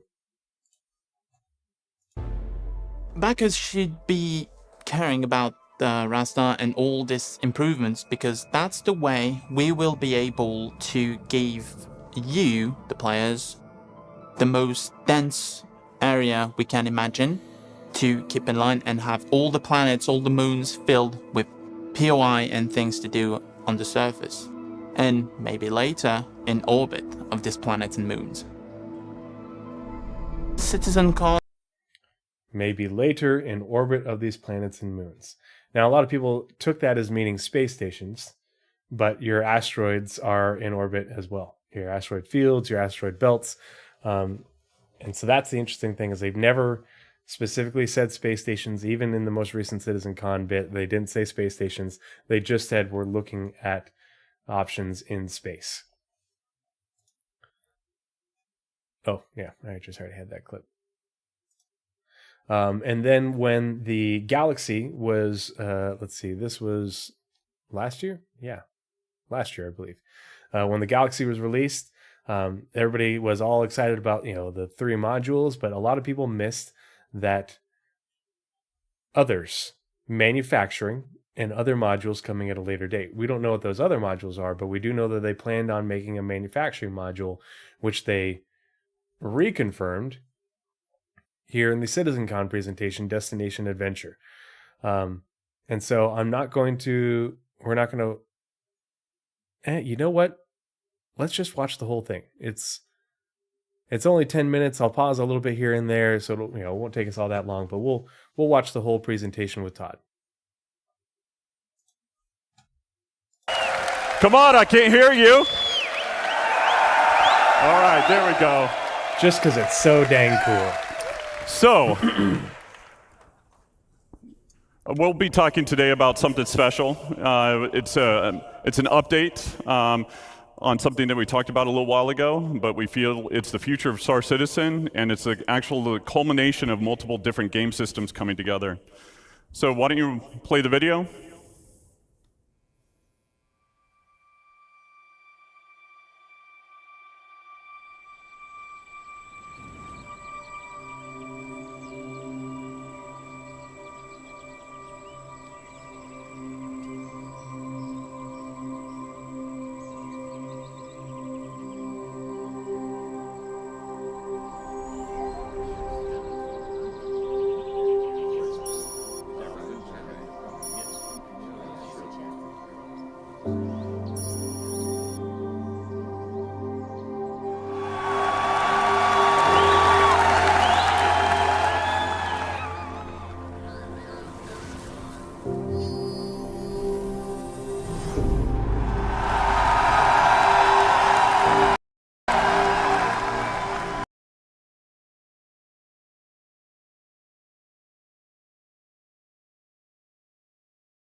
Damn it, my bad.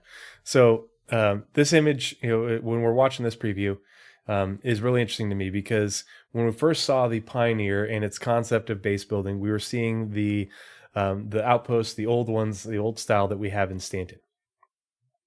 And then when we got word of Rastar being the tool that we're going to use to build outposts, or not build, but like sort of lay them out, like that would be the tool that we would use in conjunction with the Pioneer. then everybody assumed that, oh, okay, we're going to be building colonialism outposts. And then we see this whole presentation, and this construction style is much more reminiscent of what we have in Stanton right now, the old outposts. Now, they're not all, some of them are sort of squared, but they're very modular. They're built sort of up on platforms. A lot of them are, and we'll see more images here in a second. But it's much more reminiscent of that original style to me. And so that begs the question of, what sort of visual styles, what sort of style guides can we imagine for Outposts? What sort of options are we going to have? I think we'll probably get multiples over time, but I think initially we're probably going to get something like this. I also think that they are going to take the old Outposts and they're going to give them the Rastar treatment like they did with the old UGFs and be able to, they'll re-put them down on the planets with Rastar in order to make them function better and make it so they don't have to be replaced each time there's a change in planetary geometry. Let's keep watching. It's like a hab module of some sort.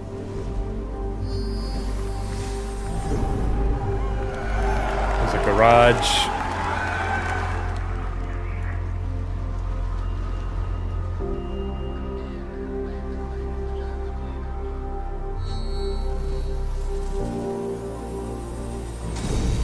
Some sort of underground mining laser platform.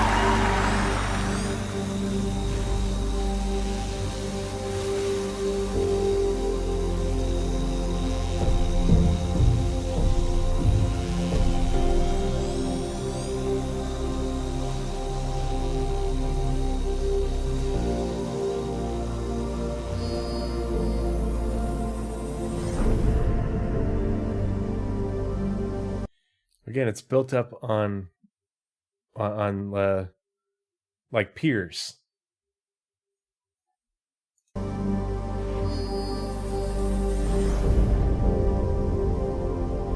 I like that they're showing that the piers are dynamic in height, so it would scale appropriately and connect with the ground. Vertical hydroponics, super cool looking. Look at all that space weed. They're tomatoes, I swear.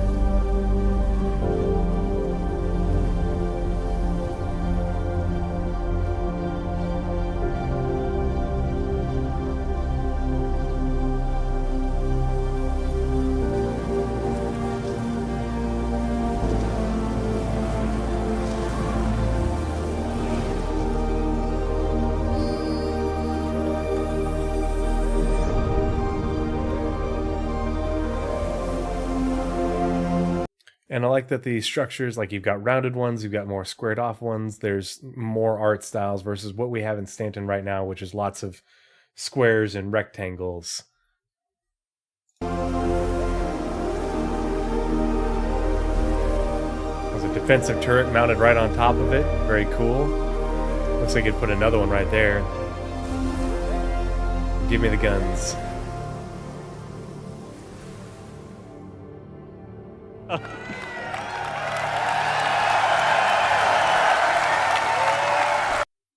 And I like how this is shown with a whole A landed next to it, as if like this is your smaller scale outpost.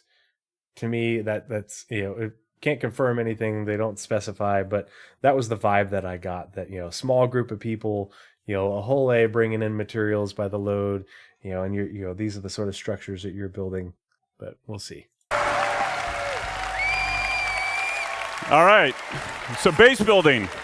All right, it breaks down into two really large gameplay sections, planning ahead and prepping, and then you've got... I love this image.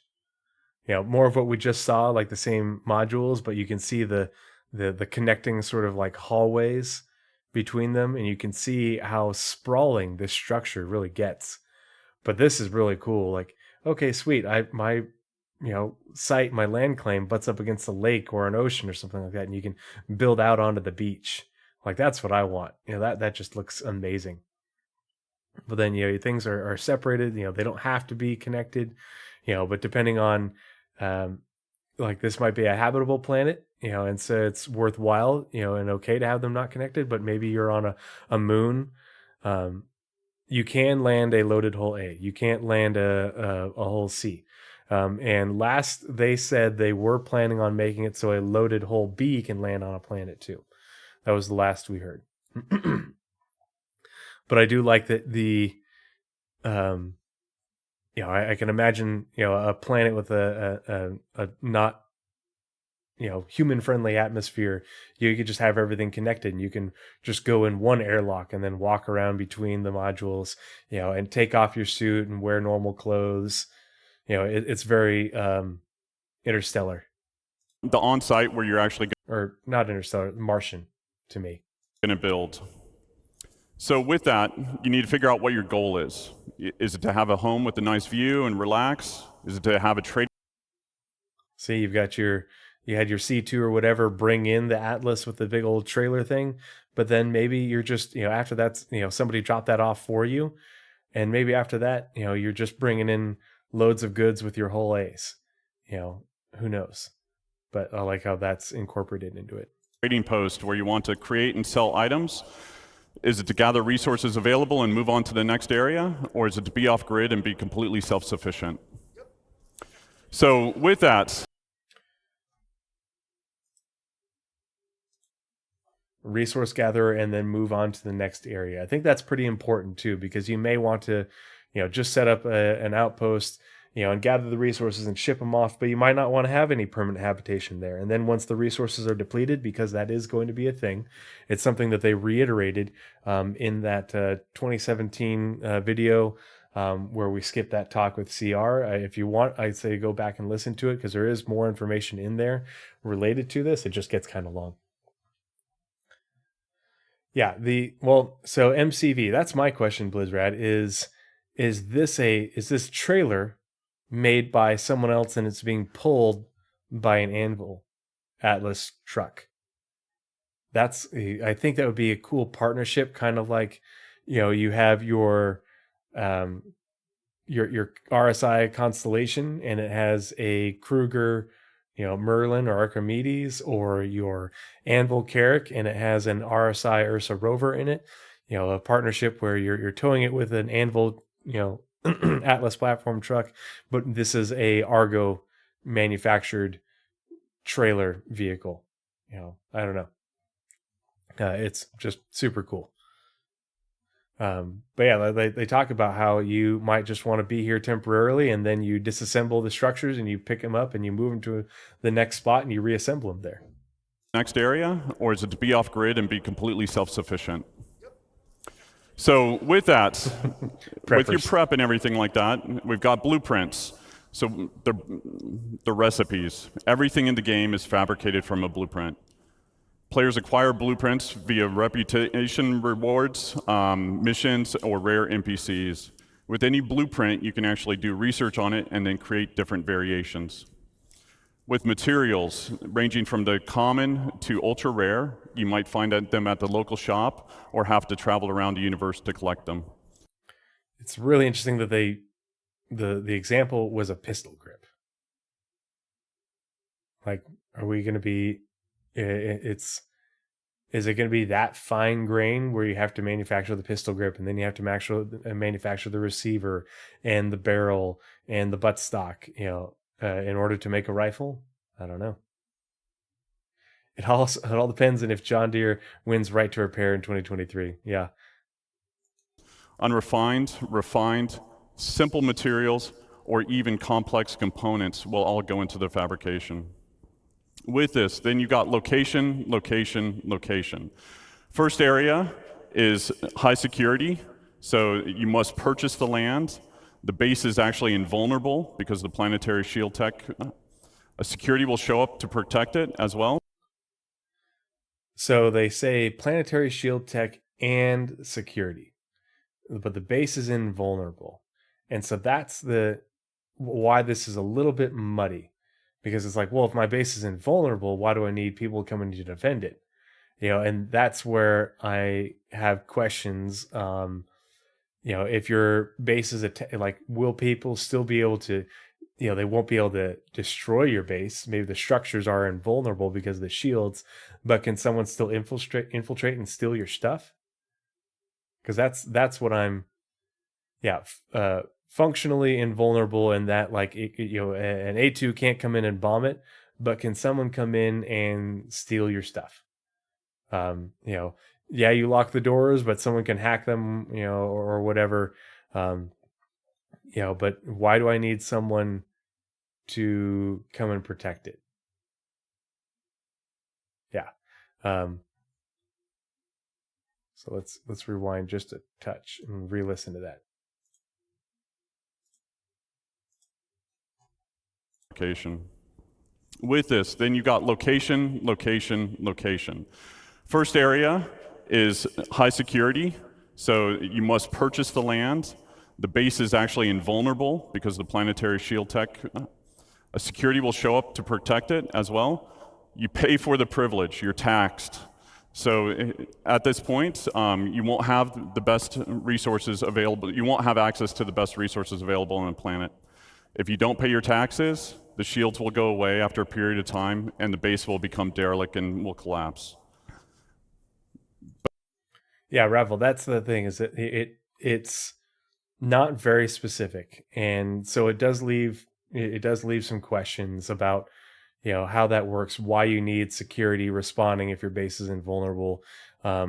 And the other thing is, like, they'll show you shields here later on, and they say planetary shield tech. Now, is planetary shield tech referring to just any shield that is deployed on the planet? And because you are building your base here, that a shield will automatically be installed for you, that's part of your taxes that you pay for? Or are we not going to see it, and like it's an actual planetary shield? I don't think that's as much possible. But if it's just a little shield, bubble shield around your base, and your base is invulnerable, is it structurally invulnerable, but then the security will come and protect it if it's, somebody tries to infiltrate it, or because they did talk about with that presentation with CR, that if somebody attacks your base and you are in secure space like this, that they would get a crime stat. They would be, they would become criminals for doing so. And that, depending on, how far away you are from where security would be responding from, would make it so that way the response time was structured based off of that. So it'll be interesting to see how they all make it work out, but it's kind of confusing. It's a bit nebulous. Yeah, there will be cheaters. The people will find exploits and stuff, but I think those are going to be very slim edge cases. And I think the biggest thing that people are going to be more worried about is, somebody hitting their base with an A2. But, I think it's still reasonable to expect people to defend your base, and have some security, so that way people don't come in and, steal the armor out of your armor closet in your hab on your high security base. But this is low risk, low reward. Then you've got low security. So again, you must purchase the land. It's owned by an independent corp, gang, or faction. Again, you don't have access to all the best resources on the planet. The base is vulnerable. AI NPCs will show up and protect the base if it's attacked. The protection will escalate over time. And this is something that they talked about back in 2017 with CR and Chris Roberts, Aaron Roberts, and Dave Haddock. That was their original concept, is that, if you're attacked, NPCs, security would show up, and, it would escalate. You'd have more and more reinforcements depending on how strong the attack was and, what happened to those NPCs.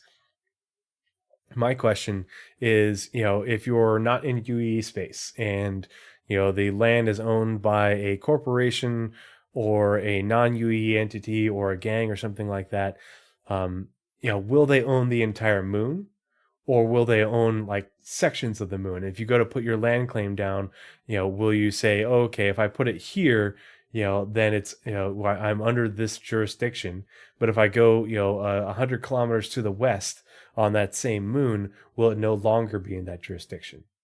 That's a question that I have about that. And the other thing is like, does the response time thing still hold true? Is the response time going to be, 2 or 5 minutes, depending on if they're coming from a station that's in orbit or a station, that's, farther away? Like, how do they structure that? Based off where the planet or moon is. That's something that I'm curious about, because, you might want, if you're close to where they're going to be responding from and you have a shorter response time, you might not want to invest a ton of resources into base defenses. You only need just enough to hold off what's most likely to find you, hold them off for a few minutes until reinforcements arrive. Player can also build defenses to help mitigate this as well, and then it's medium reward, medium risk. Then you've got lawless. So this is no protection other than what you build.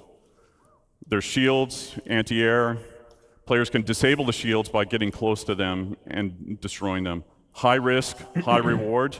Since there's no taxes, no protection fees, you get a high return on the resources that you collect. Now, there's some... So he says players can disable the shields by getting close to them. And so that's the other thing I'm curious about, is like, how powerful are these shields? Are we basically talking like capital class shields powered by power plants that don't have to power thrusters and weapons and everything, or as much stuff, and so they have a lot more power going to the shields, and you are going to need to be on foot to go in and disable those shields, or destroy them via like explosive charges, or causing some sort of disruption in it, or removing disabling the power plant that provides power to the shield. How tough are these shields? Like, it would be pretty cool if they're really tough shields, or if you can buy different size, build different sizes of shields to give you the protection that you want. But they don't specify, and he does say outright, you need to be close in order to disable the shields, versus destroy it by dropping bombs and torpedoes. So cross-shard and server meshing considerations that will kind of adjust this design in the future, but we'll get into that later once we're really building it. So from here, and that's a good point, is the cross-shard implications are something that they will worry about at a later date, and it's now's not the time to worry about that, because they're just getting started with construction, and we don't even have server meshing yet. But that's why they are getting this started, is because they're confident in server meshing, they're confident in PES, and networks, before they're waiting on iCache to work, and before they would get to work on this, well, iCache failed. Now PES works, it's functioning, it's doing what they needed to, and now they can start doing like so many other things that we've been seeing over the last year and some change. They are releasing features that they have been waiting to build because of waiting on persistence, and starting work on others. You've got the tool. So this is what we would consider a surveyor. With this, we want to actually cater to everybody's playstyle, whether you're solo or in an org. With this, you got different buildings that you can produce, from small, medium to large to XL or XL. So with the surveyor tool, you can only build the small buildings. With a vehicle, you can build small and medium-sized buildings. With the Galaxy, you can build small to large structures. And then obviously with the Pioneer, very rough white box. I don't even think that they're going to be selling these yet. Maybe they've concepted them. Maybe these are the unannounced concepts that we saw. I don't know. I feel like it's a little bit premature to be selling these as concepts when they haven't even started production of the feature. And yeah, we could make the argument of like, oh, they've done it in the past. It's like, well, this is different. This is we're now in the present, and they're getting ready to start developing these things. And we know that they're probably going to have to do a lot of reconcepting to the Pioneer in order to make it work with what they want to do now that they're finally working on the feature. And we know, how much rework is needed for the Reclaimer in order to get it to, do all the salvaging stuff. And there's a lot of edge cases that they're running into, and it's going to need a lot of changes in the future. And so I feel like it makes a little bit more sense to get into production of base building before you actually start making the tools of the trade. But that's just me. Pioneer can do it all, and it still works as a mobile base. And we'll talk about some of the more expanded features that we're adding to it in later on. More expanded features that they're adding to it later on. So that's a key thing. Is it super vague? Yes, it's absolutely super vague. But they had specifically said in the Q&A that we went over earlier that it was just for base building. And now they're saying that it's going to be getting more features. What are those features? Are they related to base building, or are they related to something else? We don't know. But the fact that he said that they are, more features getting added to it later on, and they'll be talking about it later on. It's still a mobile base, but they're going to be adding more features to it. So whatever it is, it's something that Pioneer owners weren't expecting and didn't have before, and so it's a win for them. So, and then it's also, we're exploring what can be done in space, not just on the planet. We're exploring what can be done in space, not just on the planet. He just says in space. He does not say space stations. He doesn't specify asteroid facilities. They've talked about Rastar as being a tool for, building planetary locations, and that's what it's used for, and it hasn't been used to demonstrated to do anything else. So maybe they will be refactoring or adding in additional functionality to Rastar to be able to do things, build in. They talked about Rastar being able to use to build stuff in orbit. Maybe that's what they're talking about here with the Pioneer. But again, they don't say space stations, and they specifically said planetary bases with the Pioneer way back when. So there's a lot of stuff that's still up in the air. We have a lot of unanswered questions. Calling the galaxy close to soloable, I think, is a giant misnomer. This is soloable. This is not soloable. You're using your galaxy to then build a base and do everything that goes with it, I think, is a grave underestimation of how much work all this is going to be and how deep resource management is of a system. And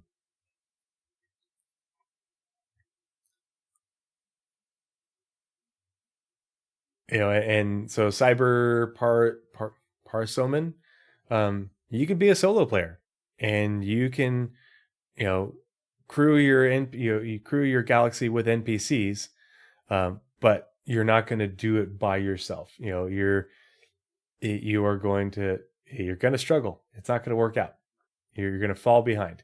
But that's what NPC crew is for. And that's why they've been building out these behaviors, building out the AI traits, building out the functionality for them, so that way they'll be able to function with you. And it's just, they're going to cost you money, and they're going to cost you resources that, your player characters might not cost you. Oh, we got ads. Sorry. Just managing expectations, Blizzrad, managing expectations 100% of the time, and providing context, because I don't want people to come back and be like, you said. I'm like, nope. Citations, citations, citations, source up or shut up. Yeah.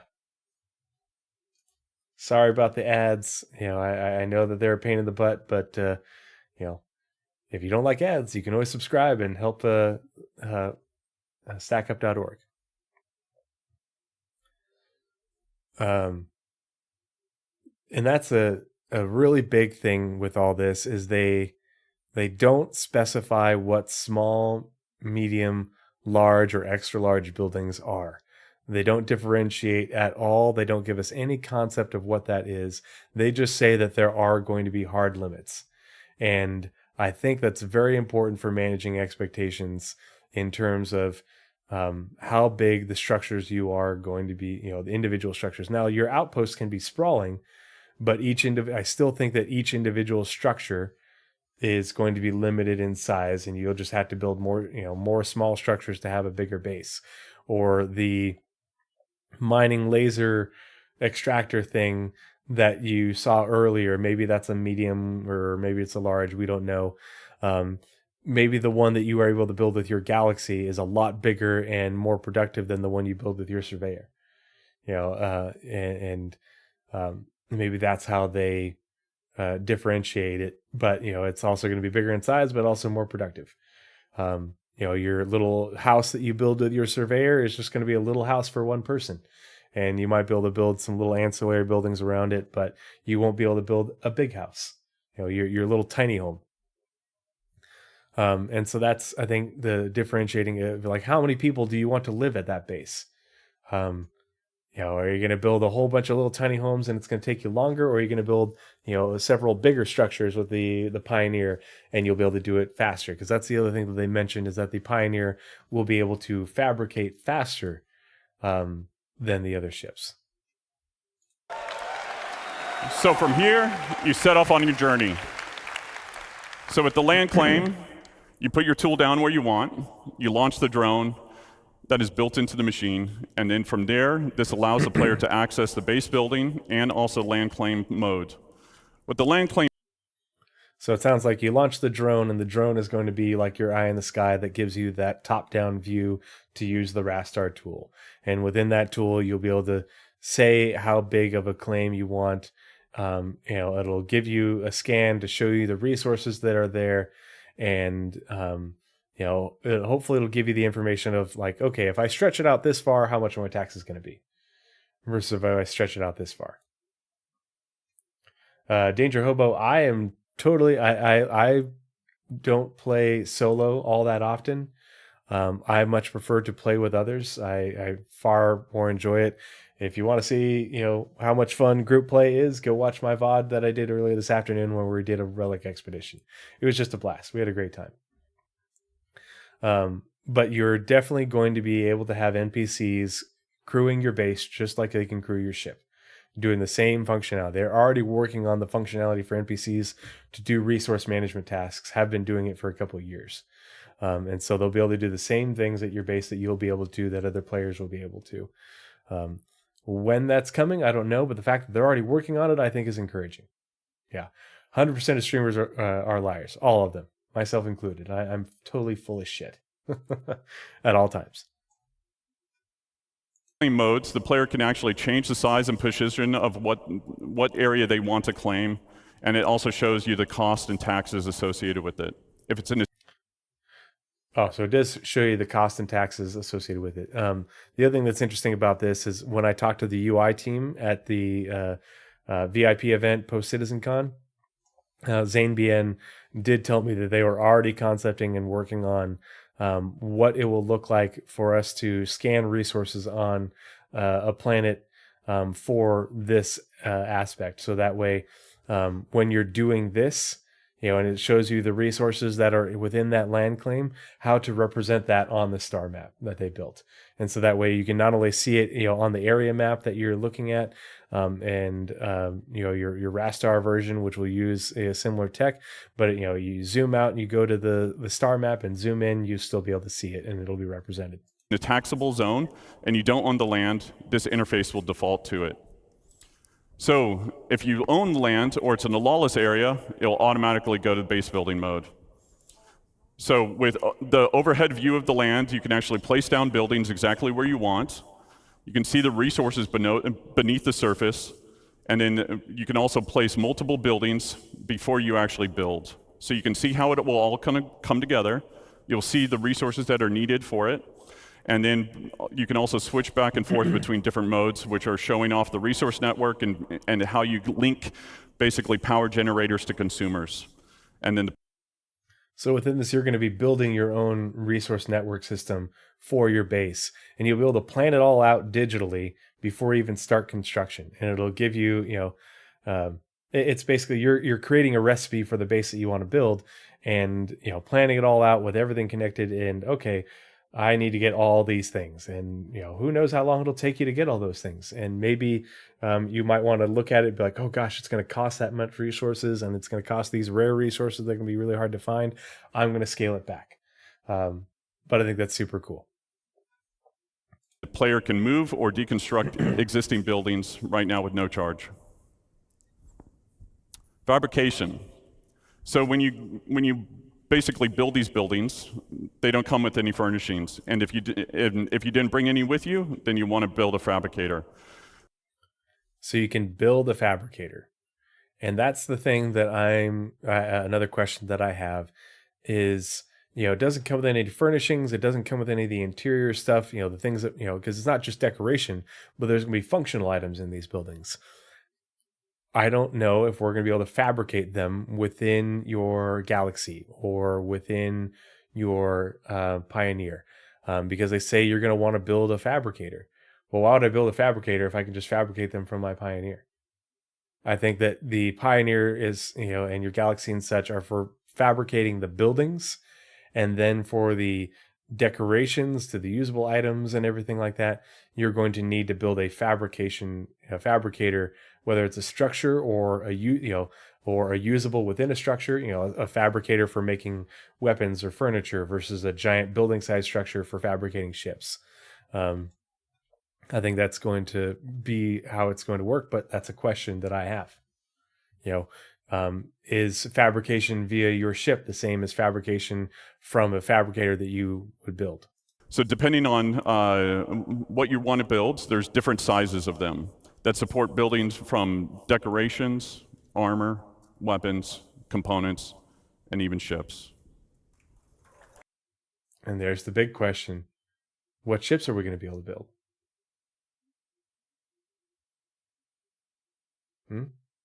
How much are those blueprints going to cost? How do they fit it into the lore that all of a sudden we're going to be able to build, ships, just like giant mega corporations that, have millions of employees and, trillions of dollars of revenue? Like, riddle me this, CIG.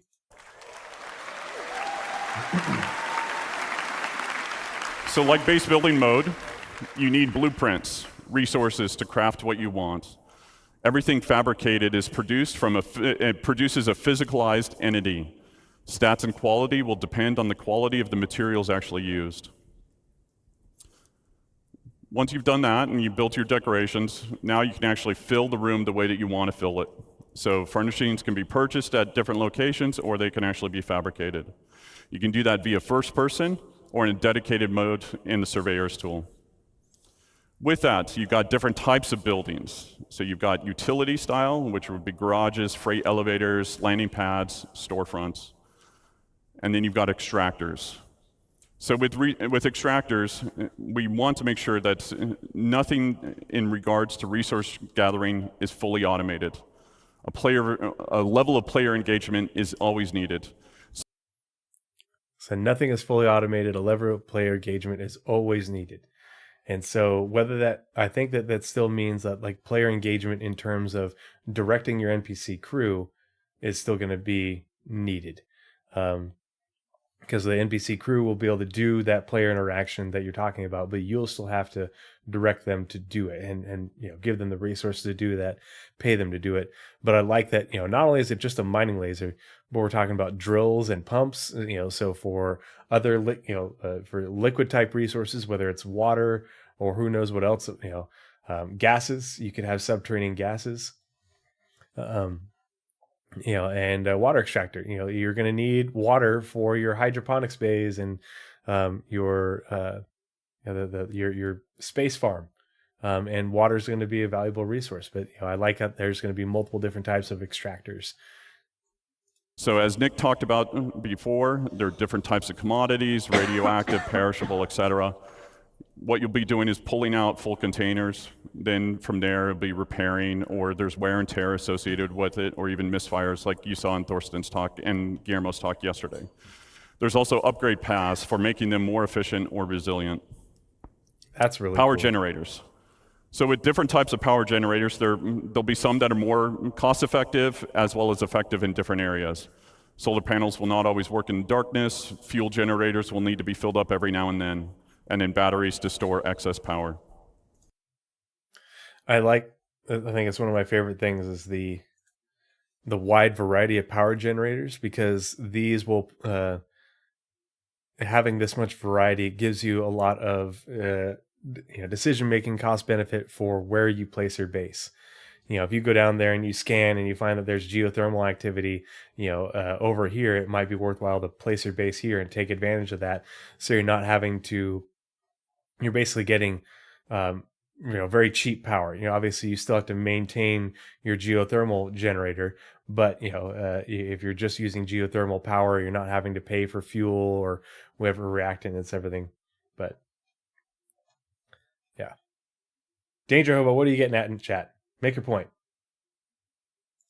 And in batteries to store excess power.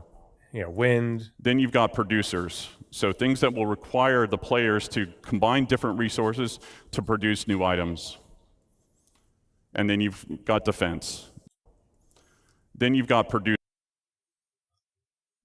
I wonder what other producers they're going to have. Because we have your hydroponics bays and gosh, I'm brain farting on what these are called. Greenhouses. Greenhouses are there. I really want to see lab facilities. I want to, be able to make my own space drugs, to support my, my medical gameplay and going and doing rescue missions and such, or, whatever other usables you end up having for medical gameplay. And of course, the fabricators could make any number of things. I was just being consecutively negative. Okay, I don't know what you were talking about. So, producers. So things that will require the players to combine different resources to produce new items. And then you've got defense. So anti-air, anti-personnel, and then shield generators. Oh yeah. So anti-air, anti-personnel, I imagine we'll have larger turrets that'll be, for, anti-armor and such. Real looking forward to seeing what kind of types of weapons we get, versus, missile turrets, ballistic versus, energy weapons. And then how do all these things scale? Like what sizes are we really going to be able to have? Or is it just mostly, up to size 4? Are you going to have like size 7 anti-capital turrets to protect you from, your A2s coming in, and, size 5 and size 7 torpedo launchers and size 2 missile launchers? Are we going to be able to have multiple shield generators to, stack them? How does it all work? This is really vague. It's just super cool. It's lots of hype. It's just one of those things where it's like, all right, you're starting production, but you've given us a lot of wide open information without anything really concrete. It's still very vague. It still feels very 2016, 2017 Citizen Con, except for the PS is in and we're starting production on it. All right, well, we're going to need a lot more information. And yeah, we're going to get it, but it's kind of, waiting for that information is kind of hard. And then the big one. We start development Q1. So, that's me. Thank you all. Thank you for coming. It's wonderful to see you. Alrighty. So, get out of here, Norton. So that was it for base building, what we know and what we don't. So a lot of information here. Everything that I just showed you, all of these links are going to be in the show notes when they get uploaded, when the episode gets uploaded to YouTube, both in the individual, both in the whole podcast, but also the edited, not edited, but it's like, cut down into just the Spectrum Pulse part this last 2 hours. And so you can check these things out for yourself, reference back to them. I do encourage you to go back and watch the rest of this video, this Around the Verse, and listen to what Chris and Aaron have to say. They go on, let's see, from about the 10-minute mark all the way out to the 30-minute mark. So they talk for about 20 minutes about a whole bunch of different things. It's good information, but it's more just hearing about where they're coming from and what their ideas are.